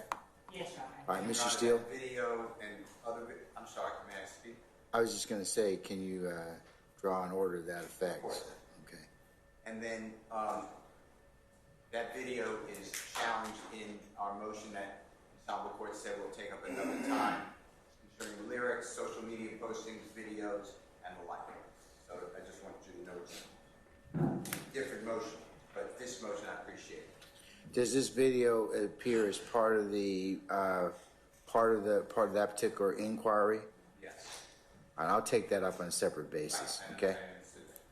All right. And then. And you can have that ordered to me by the 6th, that would be fine. I will do it. Okay, all right, 6th of September. And All then right, paragraph 3, did you deal with that about ordering the prosecution to share with us? no, I haven't. Ms. Love, do you have any objection to that? I mean, in terms of, closer to trial, can you provide, or before each witnesses, can you provide? Right before the witness, we do not want to divulge, All right. the trial strategy, but prior to us seeking to, what we can do is the day before, or a couple of days before we anticipate introducing or seeking to introduce evidence, we can show counsels for the defendants what it is that we seek to introduce, and if it's in the form of media, hard copies, and if they have any objection to that, we can discuss and bring up with the court prior to it being tendered in front of the jury. Yeah, because here's my, and I'm okay with that, but here's my concern. Sooner rather than later, because what I don't want to do is to inconvenience our jurors who are going to already feel probably like yo-yos going in and out. So I'd like them to have as much of a streamlined presentation as they can. It looks better for all of you and for us as a whole. But I mean, I understand things come up, but to the extent that you all can kind of iron that stuff out, beforehand, and I can schedule them accordingly. But let's just not kind of, I mean, because what I don't want to do is take a day to iron out this stuff, and then we don't get to them, or they're sitting there, and then we got to come back the next day, and they're hearing testimony, and they're already annoyed.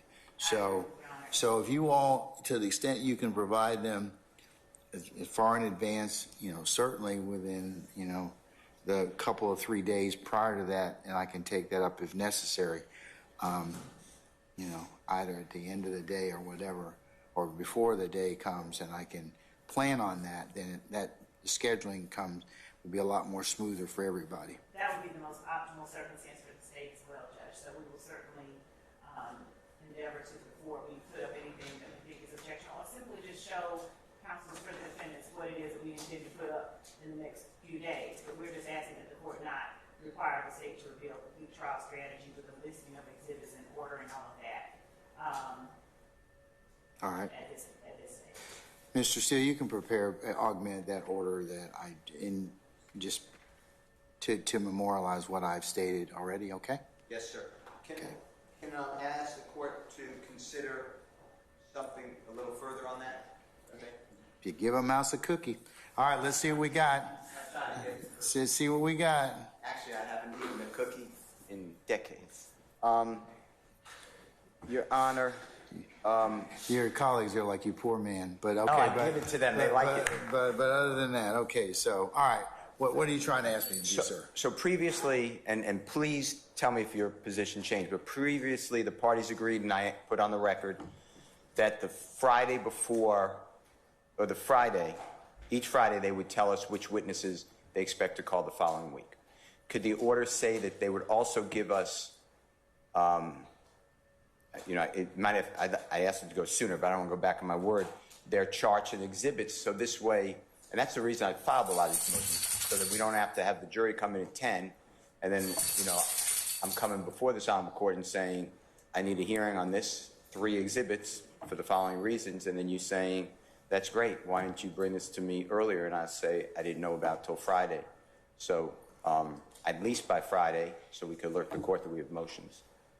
But that's what I would like, assuming that my memory is good and you're still agreeing that we will get the witnesses. Can we also have the witnesses and what comes with the witnesses, charts and exhibits, at least the Friday before? So, to the extent that we obligated ourselves with respect to any witnesses, we're not backing away from any previous obligations. What I am just asking the court is that the court not require that the Friday before we turn over this, that, and the other. I would ask the court require, as the court said, or at least allow us to provide to counsel for the defendants 2 or 3 days in advance a set of exhibits. And if there's any exhibit that we believe will be hotly contested, we can certainly give it far further in advance than 2 or 3 days. But I'm just asking that the court not require us to every Friday turn over a list for the following Monday. All right, Mr. Steele, I'll do it 3 days prior to the calling of that witness. And then what I'll do, counsels, as well is, I'm relying upon you all letting the court know as early as possible, because that will make a difference in scheduling. If I can tell our jurors, okay, hey, listen, we have other unrelated business to take up, and you don't need to appear till X date. But I want to kind of minimize that as much as I can. So you're helping the court out by letting me know what you've got to do and how long it's going to take before I schedule our jurors, would be greatly appreciative. Okay. And So, that's not to chop up the presentation as well. so in this order, can I put the Friday, the witness list by Friday, if not earlier, but for the next week, and then 3 days before, or 2 days, or you want it 2 or 3 days Let's before? do 3 days before. Okay. And I just wanted to make sure, I'm going to go back over what I said. I'm not saying we didn't say it, but as far as this particular order, Your Honor, I would ask that this particular order only address the exhibits and not address what obligations we have made with respect to the witness. Okay, I tell you what, then 12 will just do the witness. I will ask that you all prepare as another motion in limine, which I'll just acknowledge right now. We'll just pull out paragraph number 3, and it will just say presentation of witnesses and potential evidence. You can style it that way, Mr. Steele, and you can put that you'll agree on the Friday before each week, trial week. You'll provide what witnesses you're gonna call. You anticipate calling, and 3 days prior to their being called, that at least 3 days prior, that you provide any and all documentary, video, or other evidence sufficient, so that if there are any objections or any further rulings that need to be made by the court, that I can make those. Thank you. And Your Honor, will that also, that providing of the witness list, will that be subject to the availability or things that come up? Yeah, it'll be subject to availability. It'll be subject to availability, but I understand if you change your witnesses, you have a continuing obligation to sua sponte update that witness list. That works. Thank you. Okay? All right. Mr. Steele, you got that? I think so. Okay. Can it could be off the record, but can the court report, I'll pay you for it, can you just give me that little snippet? I'll get it to you for free. Free. Okay, thank you. Thank you, Your Honor. You're welcome. All right. Folks, I understand that lunch is available. Mr. Steele, if there's nothing else with number 12, if you could prepare that order by the 6th of September, float that to Ms. Love and her colleagues prior to that, that would be wonderful. I will do it. Okay, councils, let's do this. It's, let's come back at 5 after 2, and then we'll take up a little bit more, and we'll call this. I'd like to take up a little bit more and maybe recess us around 3 o'clock today, and then I can kind of let you know about tomorrow and our time together tomorrow, okay? All right, so we're in recess until 5 after 2.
Got everybody out.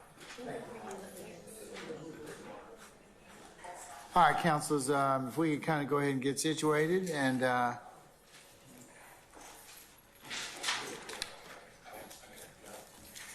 Mr. Steele with us? Oh, okay. Oh, your executive office, is that what you call it? Okay.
All right, Mr. Steele, you ready, sir? Yes, sir.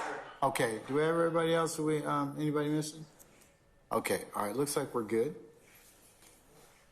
All right, we're going to continue on for just a little while. Mr. Steele, I believe we left off with motion to suppress number 8, sir. And that was, Your Honor,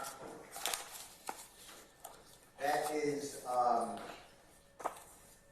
what we just talked about with the Miranda issues on the stop of Mr. Williams when he was not Honorable Judge Gregory A. Adams in DeKalb County, on the DeKalb County Superior Court bench.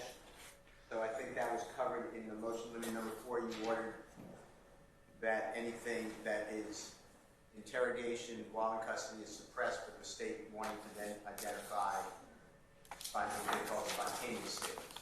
I think that's covered. Your Honor, I believe that it was also the case that the court deferred ruling in any way on that, as opposed to excluding the statements until one had an opportunity to present to the court and to Mr. Steele and to defendants' counsels what statements the state intends to use, and 2, if there are statements we intend to use that were made after the defendant was Mirandized, then we would need to have a Jackson Ditto hearing. But as to those statements that were spontaneous utterances, the court directed us to point out those statements to counsel for the defendant for the court by, I think, September the 6th. That's fine. Did I say it wrong? I think we're saying the same thing.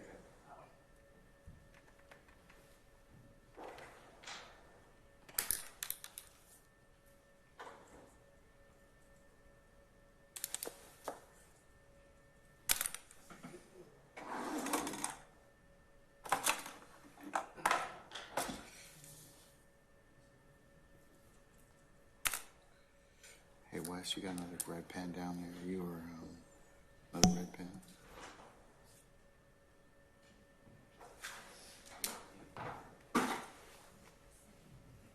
Somebody's eating them.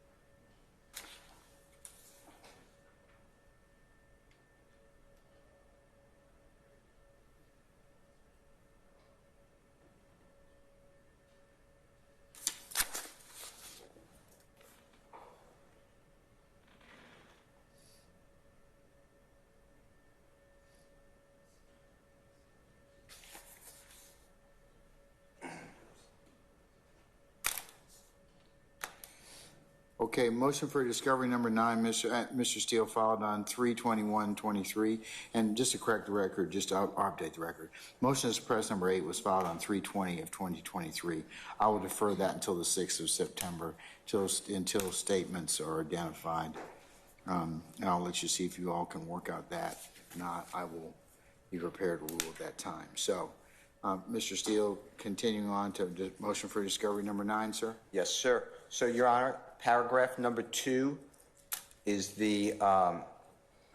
satisfied. It's a February 21, 2015, 3:41 in the afternoon interview by APD Detective Thorpe as well as Detective Gaither with KC. So I have that video, so that is satisfied. But paragraph 3, Your Honor, there is a meeting in the discovery. This is on page 62 of Investigator Miller's report. There's a meeting on November 3rd of 2021, 9:30 a.m. in your courthouse. And Your Honor, it is in courtroom 4C as in Colette. And it is KC brought there without his lawyer. And then the lead prosecutor on the case, the Honorable Chief Deputy District Attorney Geary at that time, Don Geary, Investigator Miller with the Fulton County District Attorney's Office, Investigator Viverito, who testified yesterday at that time with the Fulton County District Attorney's Office, and Investigator Flores, and he's with the gang unit that you heard, Your Honor, in the Atlanta Police Department. And every other time that I'm aware of that KC has been interviewed, there has been a corresponding video, audio, or at least audio, or at least there was notes that it was audio. This, all I have... What date was he interviewed, sir, purportedly? This is November 3, 2021, 9:30 a.m. November the 3rd of 2023. Yes. 2022. November 3rd, 2021. Oh, 2021. Okay. If I said it wrong, I apologize. All right, sir. Okay, all right. And Mr. KC is in custody as of October 27th of 2021 on an unrelated matter. When I say unrelated, unrelated to the interview concerns the homicide on January 10th, 2015 of Mr. Donovan Thomas. So I would like that recording. If it doesn't exist, I understand it doesn't exist, but I would like any notes, video, audio recording, because all I have is a summary that's 2.5 paragraphs. All right. Counsels for the state? Your Honor, as to the recorded interview, I don't have records that there is a recording of that November the 3rd, 2021 interview. I will confirm with a member of the district attorney's office that were present during that interview, and will confirm with Investigator Flores and the Rio Atlanta Police Department. But there is at this time no recording of the November 3rd interview, to the best of my knowledge. Again, I will confirm and provide to counsel for the defendant ASAP the information that is different than what I'm currently under the impression that it is. Okay.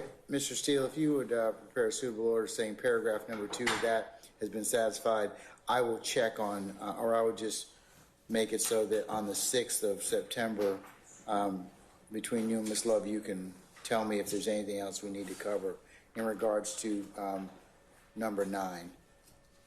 That's motion for discovery number 9. Paragraph 3. I will do it, Your Honor. Okay. And then I think it's probably clear, but even if it's not, and I'm not saying it's not recorded, but if we got any notes also, if Prosecutor Love can also look into any notes. We have no notes except what I articulated. That aren't otherwise attorney work product or would fall under some particular exception. Unless they're going to be used for expert or other purposes. I don't know if the notes exist. And I believe that the summary that has previously been provided is our notes, but I will make sure about that as well. All right, if you just make sure you can follow up on that, Mr. Steele. We'll, on the 6th, or by the 6th of September, okay? Thank you, sir. All right, motion limiting number 13 filed on 3/21 of 2023.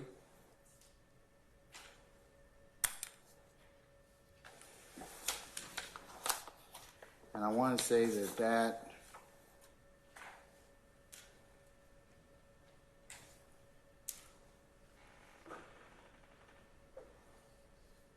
references to exclude any gang expert other than expert or any prosecution witness from speaking about the law.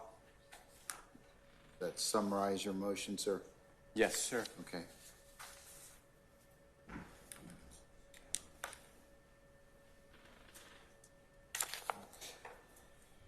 Your Honor, may I approach? Yes.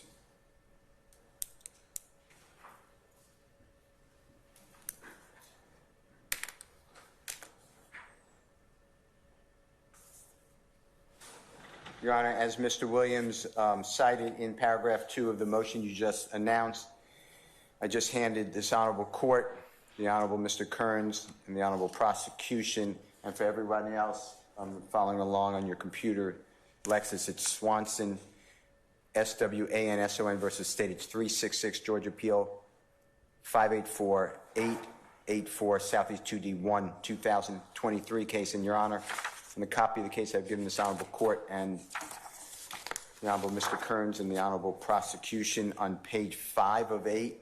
It's in Division 2 for everyone following along like Ms. Williams on Lexis. It is in the second full paragraph of Division 2. It's on the left-hand side, Your Honor, on 5 of 8, center, new paragraph, and the appellate court wrote, "It is true that while a witness generally may testify to an ultimate issue of fact, he, quote, may not testify as to his opinion regarding ultimate legal conclusions," end quote.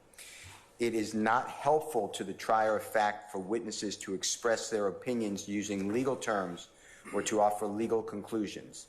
Rule 704 abolishes the per se rule against testimony regarding ultimate issues of fact. By the same token, however, courts must remain vigilant against the admission of legal conclusions, and an expert witness may not substitute for the court in charging the jury regarding the applicable law. So I have as the court knows, and the court ordered prosecution to give to us all of their expert reports and charts and exhibits and the background and the basis for their opinions that they come to, and we still don't have it. But I've been involved in other trials personally with the Fulton County District Attorney's Office and have read many transcripts as well for people who, God forbid, were convicted and are on appeal. And the gang experts, and I'm not limited to it, but I'm just using as an example, they come in with a chart. Bless you. God bless you. And they show this triangle, and they say, this is what the law is. I'm not going to allow somebody Exactly. to do that. That's all I ask. Okay. Thank you, sir. All right, counsels. Mr. Uhelski.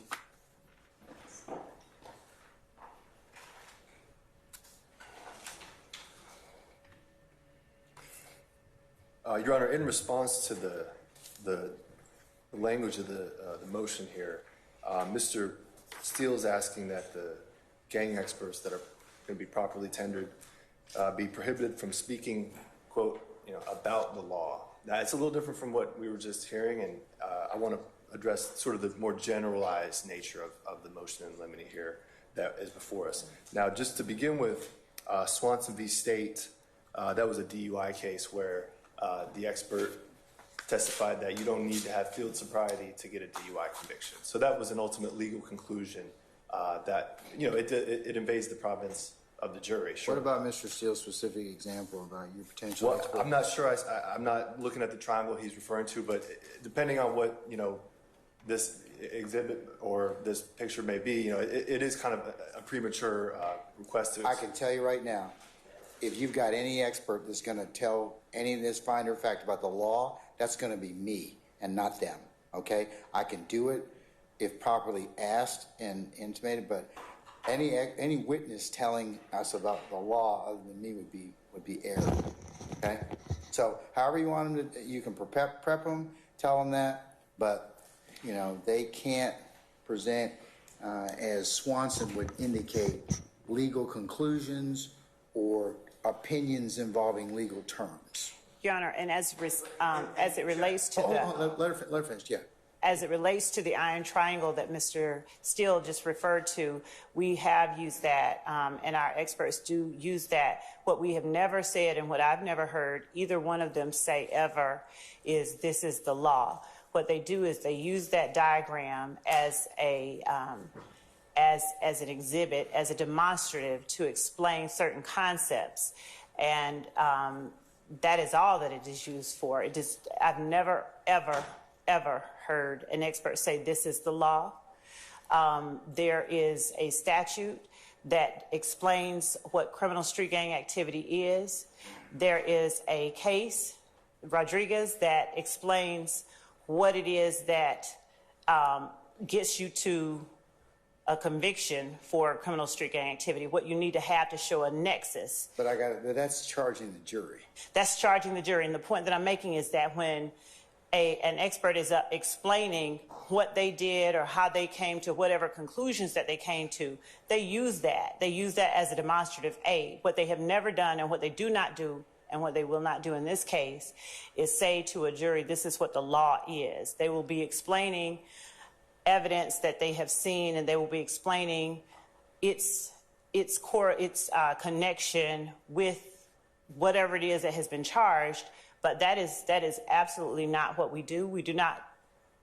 Our experts do not get up and say this iron triangle is the law. That's not even what it's used for. So in as much as the motion has to do with the iron triangle or any such similar exhibits, we would ask that the court not disallow that. I want to see it before it's presented. I'm sorry? I'd like to see it before it's presented. Absolutely, Judge. We can definitely do that. It's, I believe, the language or what the expert will be saying about it. I don't think, and I'm not speaking for the court. I'm not a mind reader. I'm not thinking that the court will find any part of the iron triangle exhibit objectionable. I believe that what Mr. Steele is referring to is the way that it is used, and if I can state. Well, I need to wait and see how that kind of plays out. Yes. Mr. Steele, I think is, I'll let him finish, and I'm sorry to hijack you, Mr. Uhelski. Mr. Steele, you got up to say something. Were you going to finish that?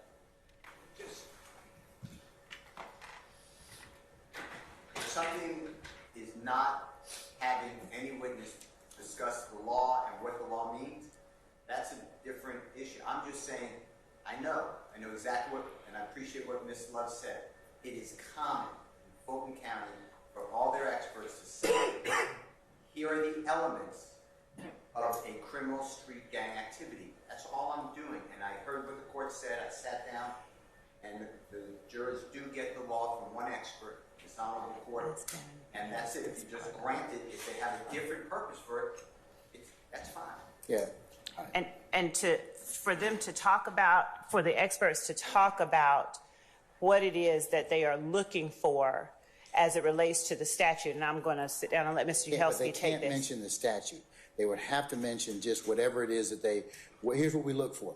I'm going to instruct them about the statute or in the instruction, but I would say that marrying that to any part of what you have to prove, and telling them these are the elements that you're going to have to show, that's not proper.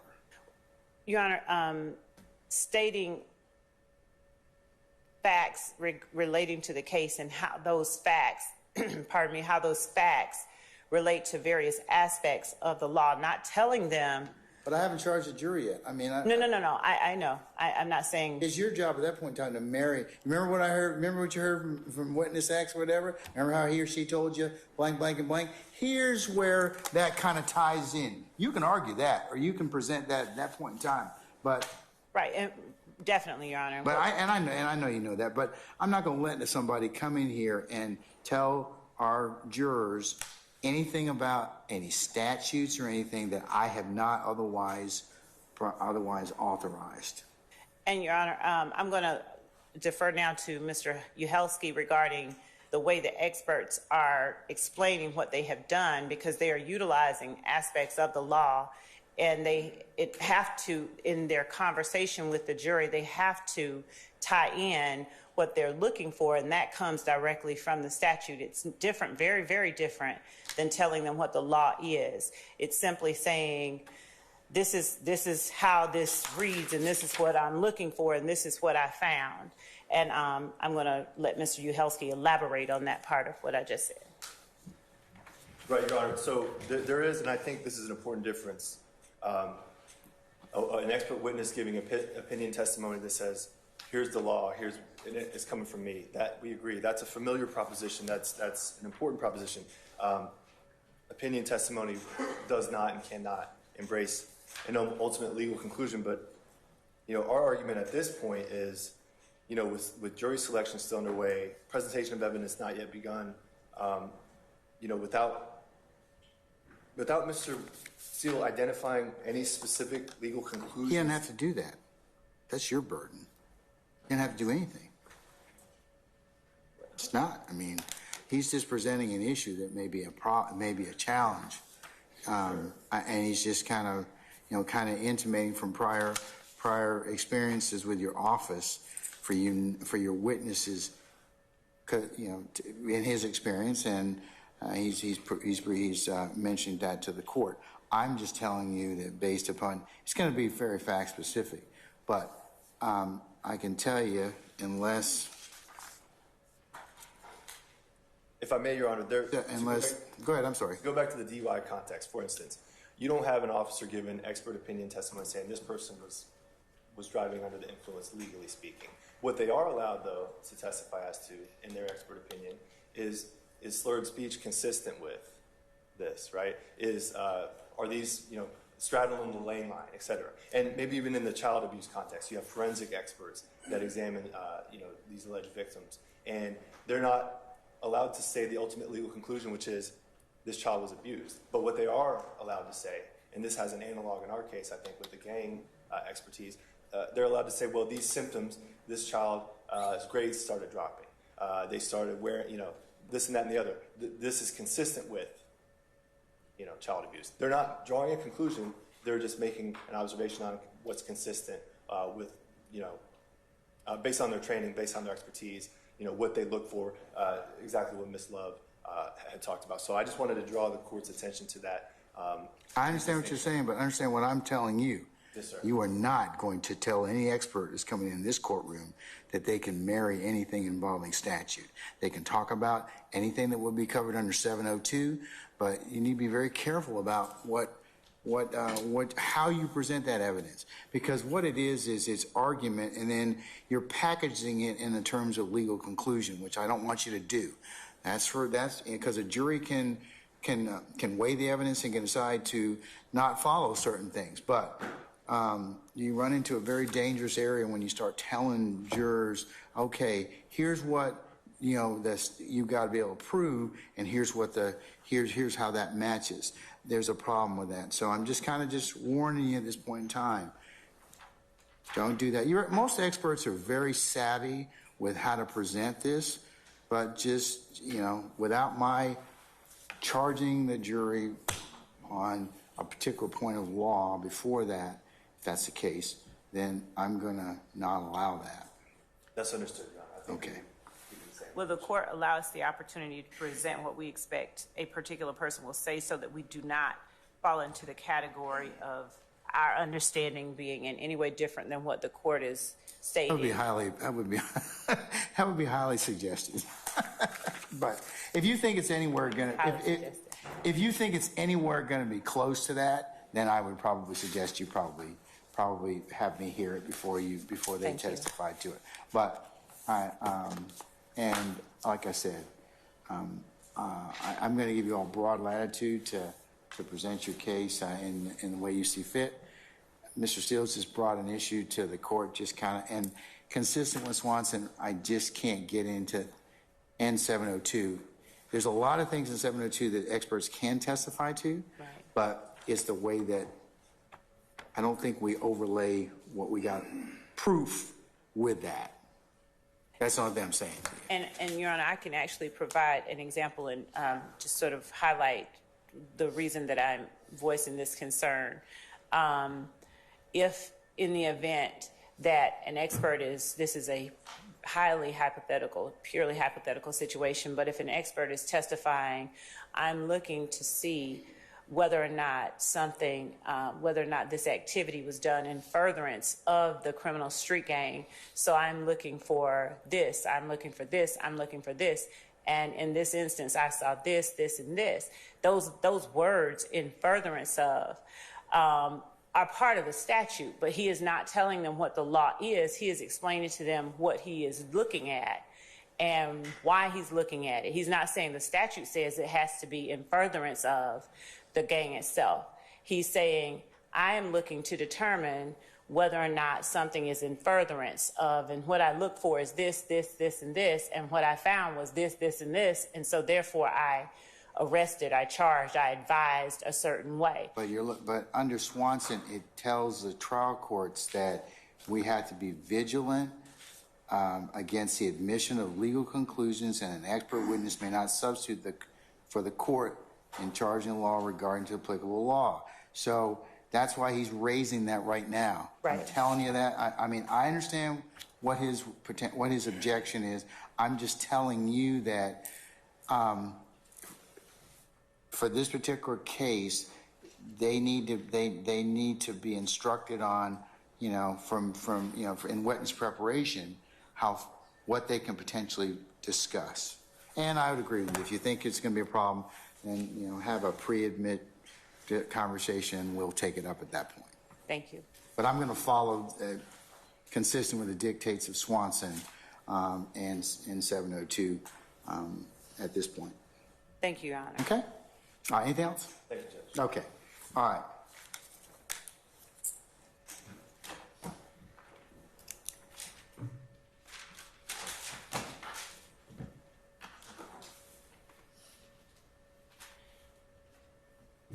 Okay, the next one, Mr. Steele, is motion for Brady impeachment evidence, and that's 32223. Your Honor, I am ready to argue, but I think the state wanted, or the court wanted all Brady motions to be done at another time. You said that. You have 4 of them, I think. You just told me to pause those. I'm ready. I'm just didn't want the court not to be fresh on what is totally for you. Yes, sir.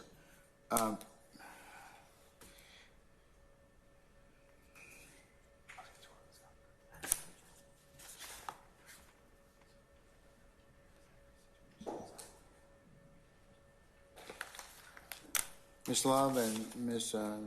Hilton and Mr. Uhelski, what are your thoughts about? I know there's 4. There's. This is one of the ones, and I will ask the court allow Mr. Gill to correct this article. My representation is to the court where it's wrong, but I believe that this is the motion that dealt with Mr. Attorney Ricky Richardson. Yeah, that's why you asked for it to be further noted. Okay, so yeah, I believe that Defendant Williams wanted to call a witness, and we were. And that's Mr. Richardson? Yes. Okay. And the father of QZ. So yeah, I think that there are witnesses that the defendant wants to call, and that the state would cross-examine, that we need to have here in these motions. That was my understanding. The previous. Is that for the Brady or impeachment as to there's 4 of them? So is there? I believe that is, but I'm going to let Mr. Steele speak for Mr. Steele. Okay, yes, ma'am. Okay. Mr. Steele, I do remember, or that refreshes the court's recollection as to this. I could potentially wait until the 6th, and you could let me know the availability of Mr. Richardson and who's the other witness? I'm sorry, a QZ. QZ. Yes. His father. The father of whom? I'm sorry. QZ. Oh, okay, thank you. All right. Can we take that up on the 6th, and you can let me know the availability of those 2? Of course. So if that covers that, then I will group the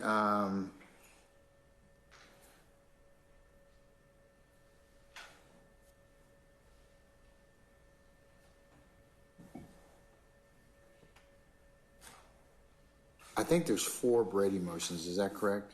There are 5. 1.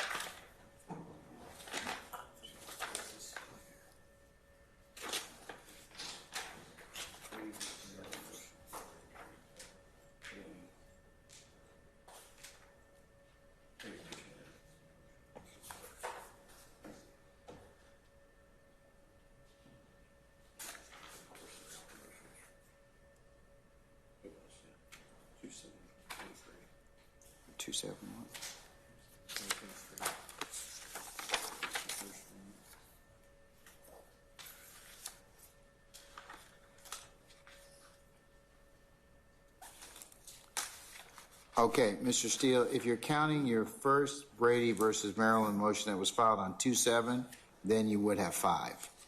And I think that I was gonna originally do that tomorrow, but I'm gonna group all those for September the 6th, just for you to tell me when they're available. So I've got Brady versus Maryland motion filed on 2/7. There is another Brady versus Maryland. There's a Brady impeachment evidence motion that was filed on 3/22 of 23. There is a Brady motion number 2.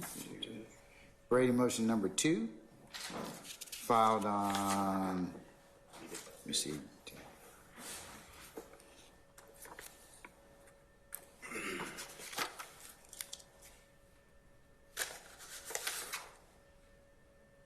February 7th, does that sound right, Wes?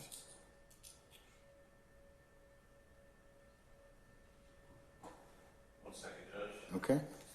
First Brady versus Maryland motions. Yes, number 2 is on February 7th. All right, so number 2 is on February 7th. Number 3.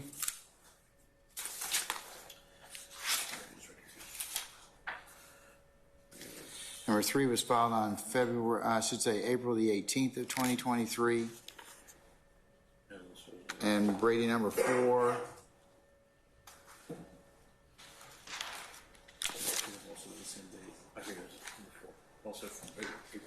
Also April the 18th of 2023. So I can group all those, and we can, if they require a couple of witnesses, Mr. Richardson and another QZ, we can certainly figure a time to hear those. Okay. Okay, so I'll do that, that's fine. Okay.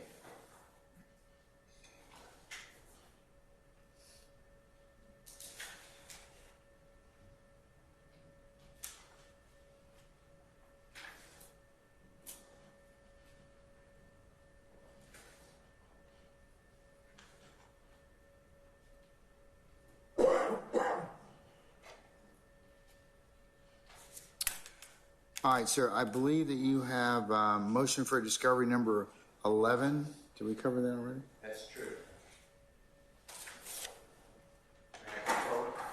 Yes, you can, sir.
Your Honor, this is, as the court announced, motion for discovery number 11 filed by Mr.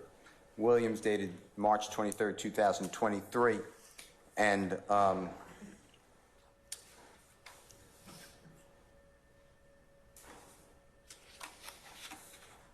what this shows, what I'd like to show, what I'd like to ask the court to inquire of the district attorney is as follows. There's numerous parts of the discovery, and for the court to know, the discovery is multiple terabytes. I could be told how many, but it's multiple terabytes. I've been through, along with the team, everything so far. It took us, we're in court, nights, weekends, mornings, and then when you gave us out of court and days off and administrative days, all the time. So all I'm doing. There is a woman, there is an agent who's on the Operation Planters team, and that team consists of, and I'm not limiting it, but including case agent, special agent Cunningham, and task force officer Underwood, and co-case agent, special agent Bess, which is B-E-S-S, and then APD detectives Dennis and Gaither, and they did this joint task force to look at Operation Planters. And Planters, Your Honor, I'm not saying this is right, but I think this may be accurate. It is the murder of Donovan Thomas on January 10, 2015, and all of the attendant circumstances of that killing according to law enforcement. So they did this joint task force. I have multiple recordings of Agent Cunningham. She's with the alcohol, tobacco, firearms, and explosives. And she's at Mr. Williams' home on July 15, 2015. That was the illegal search that this honorable court suppressed. She's at an interrogation of Mr. Williams on July 15, 2015, to DeKalb County Jail. We are waiting for the state to get the witness, I think, an actual date, if we don't have one yet, for that hearing. That agent is at interviews with KC, and specifically on June 15, 2015. And that agent specifically is on the recording threatening KC that he will get, that she spoke with the U.S. Attorney's Office, and he is facing, if he does not cooperate against Mr. Williams, he's facing 25 years at a minimum on gun charges in federal court, and there's no parole. I do not have one document, not one note or memoranda provided in discovery concerning ATF agent Cunningham. I understand that ATF agent Cunningham to be on the prosecution team, and the reason I say that is what I've marked as Mr. Williams' exhibit number 3 for today. I dated it today as well, and I'd like to hand it to the court. Have you shown it to the state already? Of course. Your Honor, yes. Okay. He has, but All right. we do object to the admission of that exhibit for these Basis? purposes. It's not pertinent, it's not relevant at all to what Mr. Williams is asking for in this particular motion for discovery number 11. It literally has, it's not relevant to it. Mr. Steele did do me the courtesy of showing me prior to tendering this to the court, and I asked him what was the relevance of it, and he simply stated that he wanted to show it to the court. My response to him, and I was arguing it at the time that it was appropriate designated by the court, was that each of the interviews that are referenced in this motion for discovery number 11 have been turned over. And I've listened to each of them, and rather than the document being a note that Agent Cunningham, who was with the ATF at the time that the interviews were conducted, rather than getting notes that she may have taken during the interviews, we've turned over the actual interviews themselves. So what Mr. Steele is presenting to the court now is something that during the course of an investigation into the murder of one victim and several subsequent retaliatory shootings, they were looking at persons that were of interest in things that may have happened. And that document was not prepared by Agent Cunningham. It simply has Agent Cunningham's name along with, I believe, 4 other people who were looking into the retaliatory shootings between YSL and the with the persons that were involved with other entities. And so, in as much as that document has nothing to do with a discovery violation alleged by Defendant Williams on the part of the state, we object to it being admitted for this purposes of this hearing or any other hearing. Well, I'll let Mr. Steele finish. What's the relevance of it before I consider it? Okay. Can you- I appreciate it. And this comes in discovery. This establishes that there's a joint task force set up. Agent Cunningham is part of that joint task force. I do not have any of her notes. I don't have any of her reports. I do not have any of her documentations. I said I have the recordings. On the recordings, Agent Cunningham comes in with KC in the middle of the recording and said, if you do not cooperate against Mr. Williams, she didn't call him that. I've already spoken with the United States Attorney's Office in the Northern District of Georgia. You're going to get 25 years in federal custody without any parole. I want to know who she spoke with. I'm entitled to the deal that was supposedly told as a threat. That's impeachment evidence, and she's part of the task force, meaning I don't have to go through a TUI letter whereby I have to now argue with the federal government to get her reports because the prosecution has put that file, that joint task force, here in discovery. This honorable court has the power to order the prosecutor to provide all those notes. Memorandum, she's involved in the case. She didn't just show up on a recording and that's it. She's been to several different scenes and, in fact, spoke with Mr. Williams at the jail. I was representing Mr. Williams at that time on another case. I was not called. They referenced that I represent Mr. Williams on the other case. I wasn't called. I don't have any of those notes. I do have the recording, but I don't have any notes of what happened. There were, and I know it's suppressed, but Agent Cunningham's at Mr. Williams' home. She's in his home. She's telling Mr. Williams on July 15, 2015, what a nice home he has and what they took out of the home. I want to see those notes. That's what I'm asking. And that's why this document, I have no idea why it would be inappropriate, irrelevant, or objectionable. Let me see it and I'll see if there's any. I've heard the state's objection, so let me see if it's relevant. And, Your Honor, just to correct the record with respect to something that was just represented to the court, no time during that interview did Agent Cunningham say, if you do not cooperate against, testify against, give me something against this person over here, for this case over here, you're going to get 25 years. We can let the court hear that interview. That simply was never said. And again, That's fine if the court wants to hear that interview. the I can tell you interviews what that are time it is on the interview if you the need it. interviews that are referenced in the motion for discovery number 11 have been turned over. That document that Mr. Steele is tendering to the court right now literally has no relevance to the motion that he is making. I'm not certain of the reason. Well, here, Ms. Love, here's what, just from what little I know at this point in time.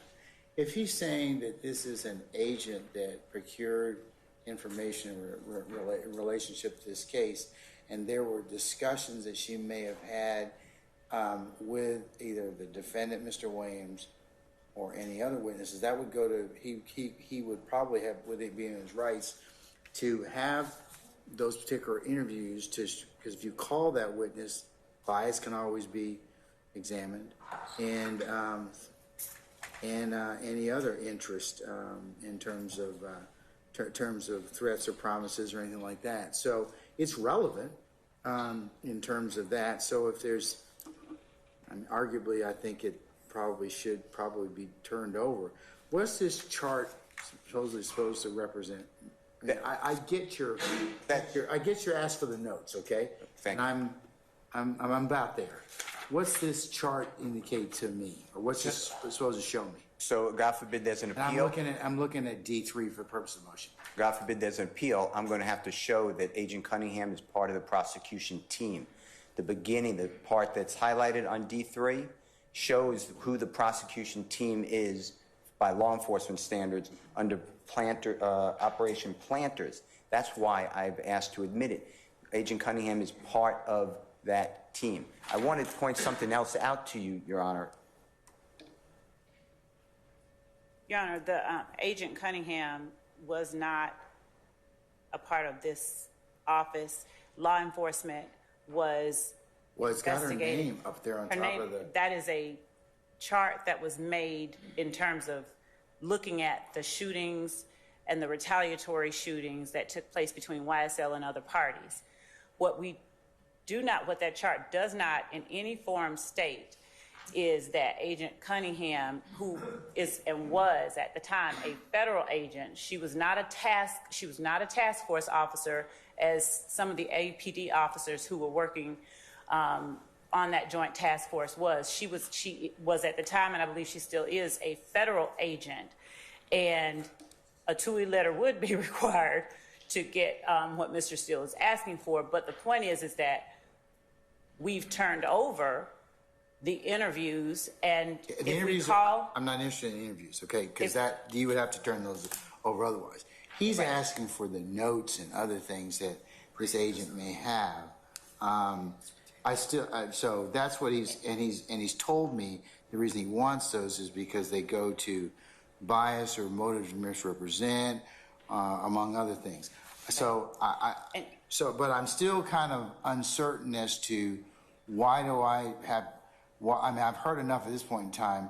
Why do I have to consider this chart here? Because at the top of the chart, the only part I'm focusing on is who is on the prosecution team on Operation Planters, which is the murder of Donovan Thomas. And it has Agent Cunningham along with Investigator Dennis and along with... Okay, so can I theoretically... the state will state in its place that Agent Cunningham investigated shootings and retaliatory shootings by members of YSL. What we are saying is that at no time, and that chart doesn't prove, that chart doesn't suggest, that chart doesn't serve as any kind of evidence that Agent Cunningham was a member of the, quote, prosecution team. The Agent Cunningham, to my knowledge, was not, at the time that this case was indicted, was not even in the city of Atlanta, wasn't working on this case. She was a case agent, though. She was the case agent for ATF. Can I ask another question? Is Mr. Williams? I can't read this because He's on the upper right hand. because I'm over 60. So, but Mr. Williams on this chart? I believe, I'm not looking right now, but yes, it should be on the I'm upper gonna let right you hand. look at it. Here, go hand that back and show that to councils.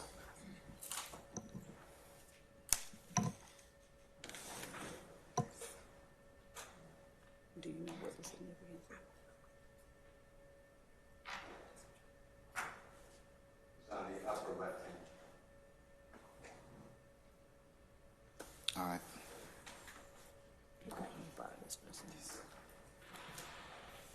Mr. Williams is on the left-hand column. I don't deny that at all, Your Honor. Again, the point that I'm making is, one, to the extent that this motion, to the extent that it is a Brady motion asking for rough notes and the like, Hambrick versus the state, 175 Georgia App 207, it's a 1985 case that has not been overturned, states that the Brady doctrine does not require state agents to retain rough notes made in the course of their investigations.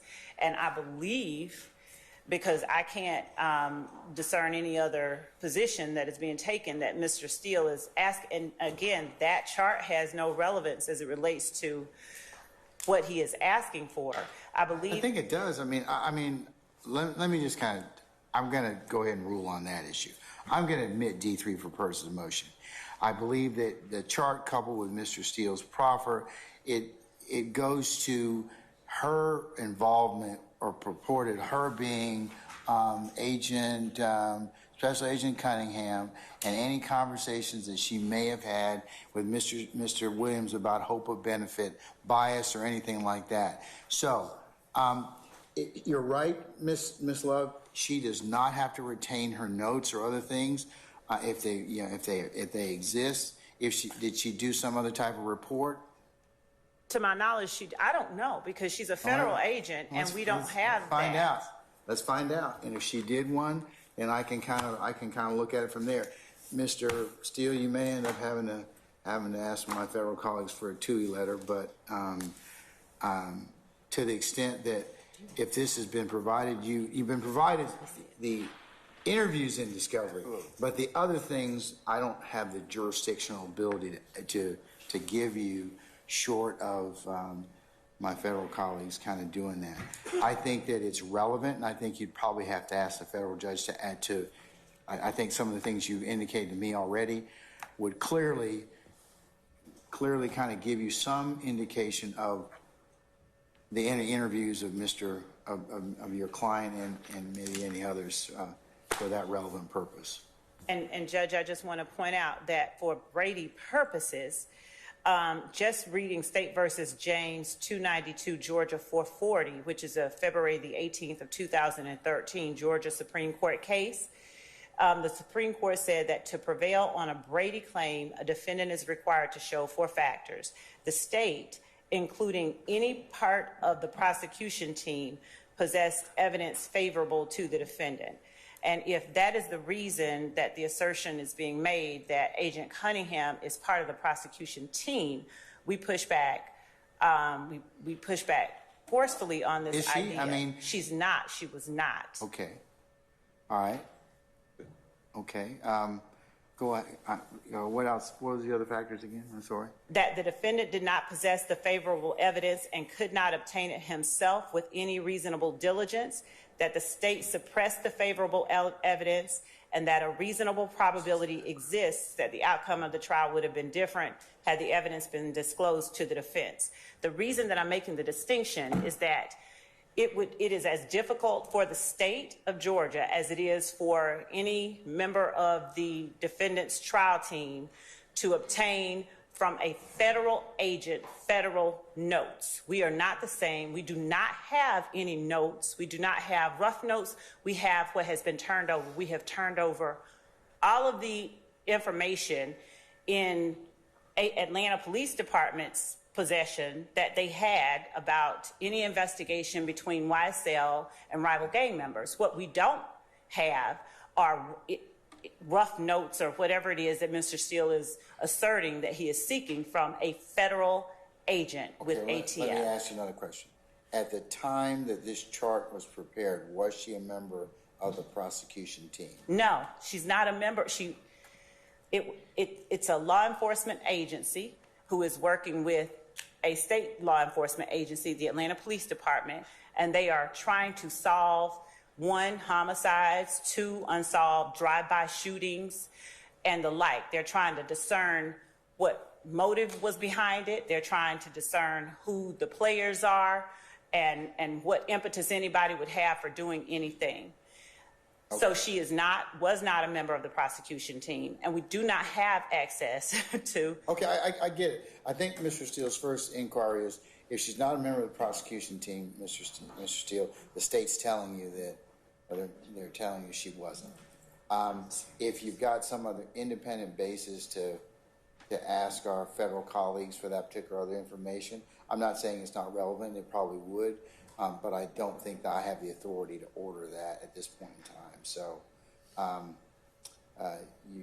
you can keep me posted on that issue. But I understand what you're trying to get to the extent that you have the interviews that are in the state's possession.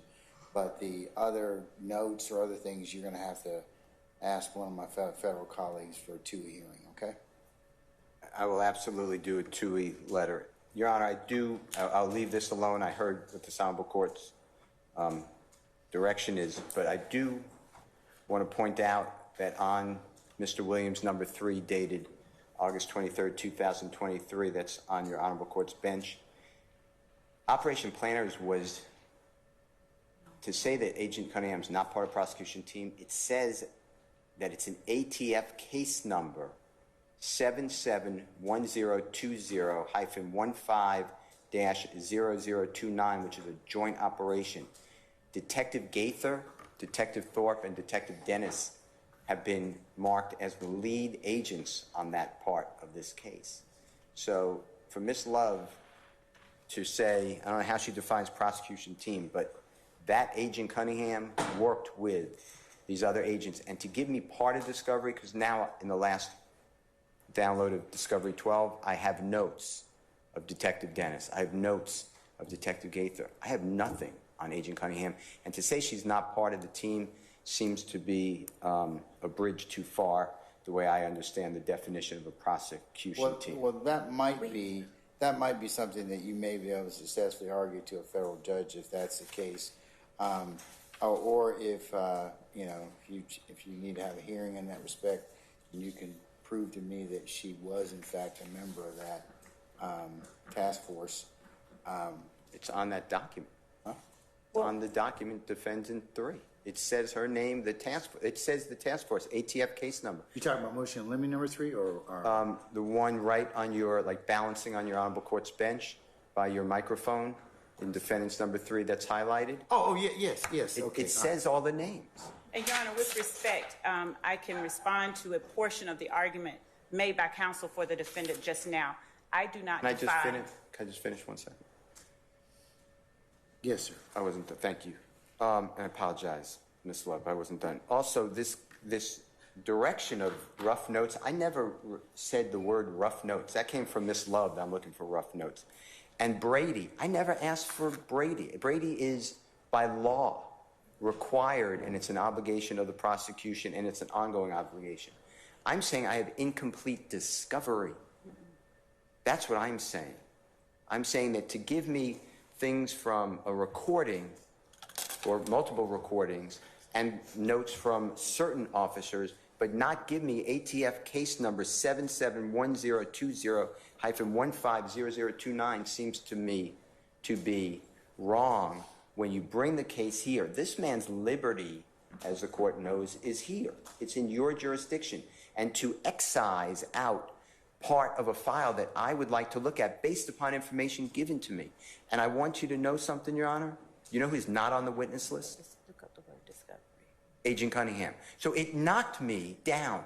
It just severed me and crippled me from having any access to anything she did on the case, and she is part of that team. That's why I came to you. I will, of course, do what you told me to do, and I will be before one of your brethren in the federal court arguing this. But I believe that there is a duty on the prosecution to call up the agency and say, listen, we are bringing the case, and we have this person and the ATF file number. We gave partial discovery. If there's anything more, they're entitled to it. And that's what I asked the court to do. But I heard what you said. I'm not trying to. Yeah, I think even assuming we even had this, okay, I still think you're going to have to ask my federal colleagues for a TUI letter. You've convinced me you have a good faith basis to ask for it. D3 does in fact indicate this. The state's saying, well, she didn't work necessarily for us or with us. It may have been information that they may have found useful at some point in time, because and without getting into how the task force was set up, roles, responsibilities, whatever else. But I think that with what you have right now, you'd probably be able to at least make a good argument before one of my federal colleagues. I hope so. Thank you, sir. All right, yes, ma'am. Thank you, Judge. I just wanted to address a matter that was broached by the Honorable Mr. Steele just now. Deloach versus the state, a Georgia Supreme Court case, which is, for which the site is, and that's DELOACH, versus the state 308, Georgia 283. A 2020 case in Deloach versus the state. The court notes that the prosecution team is defined as the prosecutor or anyone over whom he or she has authority. It is of note, as the court has found, that Agent Cunningham is a federal agent. We do not have any authority over federal agents. And additionally, Your Honor, in Brannon, BRANNON, versus the state 298, Georgia 601, a March 7, 2016 case. The court states that by its plain language, OCGA 1716-4, which addresses Georgia's requirements for the disclosure of evidence in criminal trials and specifies the types of evidence the state must turn over to the defense, does not include the informal notes of law enforcement officials among the types of evidence the state is statutorily required to produce. And absent in this particular case, in Brannon, the court stated that absent a showing by the defense that it was legally entitled to the discovery of such notes on some other basis, the state had no duty to provide them under. I agree with all that, Ms. Love. The thing is, in this particular circumstance, it borders on Brady. I think Mr. Steele's made a good argument. I don't believe that you have to tender it or get it for him. He's going to probably end up having to get it from the federal court. But the issue that I'd always kind of remind you of is that, you know, with this issue of, you know, prosecutors kind of have this issue with Brady, and in the absence of it's always good to just disclose, just to get it out of the way and disclose it, because if you mess it up, then that becomes a problem. So for the record, so I would just say to you that he's made a good faith basis as to why he needs, or potentially what he has in terms of why those notes would be sufficient. So I think that, you know, not necessarily, you may not be able to acquire those for him because they are they may be with a federal agency, but he can certainly ask, you know, my federal colleagues in terms of that. But he's got a relevant basis to ask for it. I don't think. To suggest that he does not have that basis. I was just simply asserting that we don't have the information. And I think that's what he's just trying to test, madam. This is just to make sure, you know, so that you can proffer for the record, you and your colleagues, that we don't have it. You know, this is where our line ends. She wasn't a member of the prosecution team. Here's how it's defined, and we don't have anything to do with her. So then he knows what decisions he needs to make. Yes. Okay. All right. Mr. Steele, I think we're gonna conclude for the day.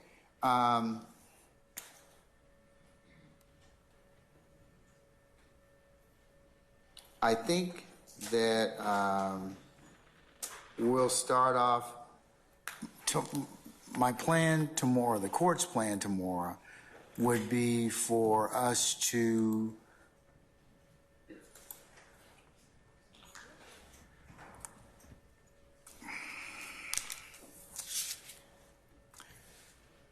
take up some matters starting around 1000 hours tomorrow and conclude at noon, and that would be what I would ask. So, Mr. Steele, we can pick up with a plea and bar motion to strike and see if we can get through a couple more of these things that are non-evidentiary and just require argument, and then I can we'll kind of just see where we are at that point. Okay.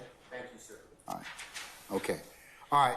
Any other ministerial inquiry at me at this point in time? So tomorrow, if you could all please get here by 1000 hours in your seats, and we'll go a couple hours and then we'll recess. That's the court's. And then, as I mentioned earlier, Friday the 25th will be Friday the 25th, Monday the 28th, Tuesday the 29th, and Wednesday the 30th will be administrative days. We'll pick up again on the 31st of August. I will let you all know tomorrow, hopefully, what we're going to do at the end of the week of the 31st.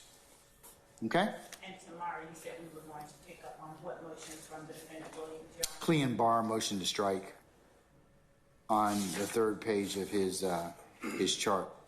We already did that. We may have, but you know, I don't know. So, Ms. Weaver, here you go. Here's D3.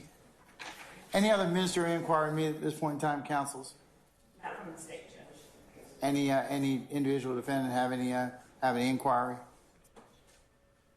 No, sir. Okay, hearing none, we'll see everybody tomorrow morning for a 1000 start time. Remember, we're only going to go a couple hours tomorrow, and then we'll be complete, and I'll cover with you what I can about the following week, all right? So we're in recess.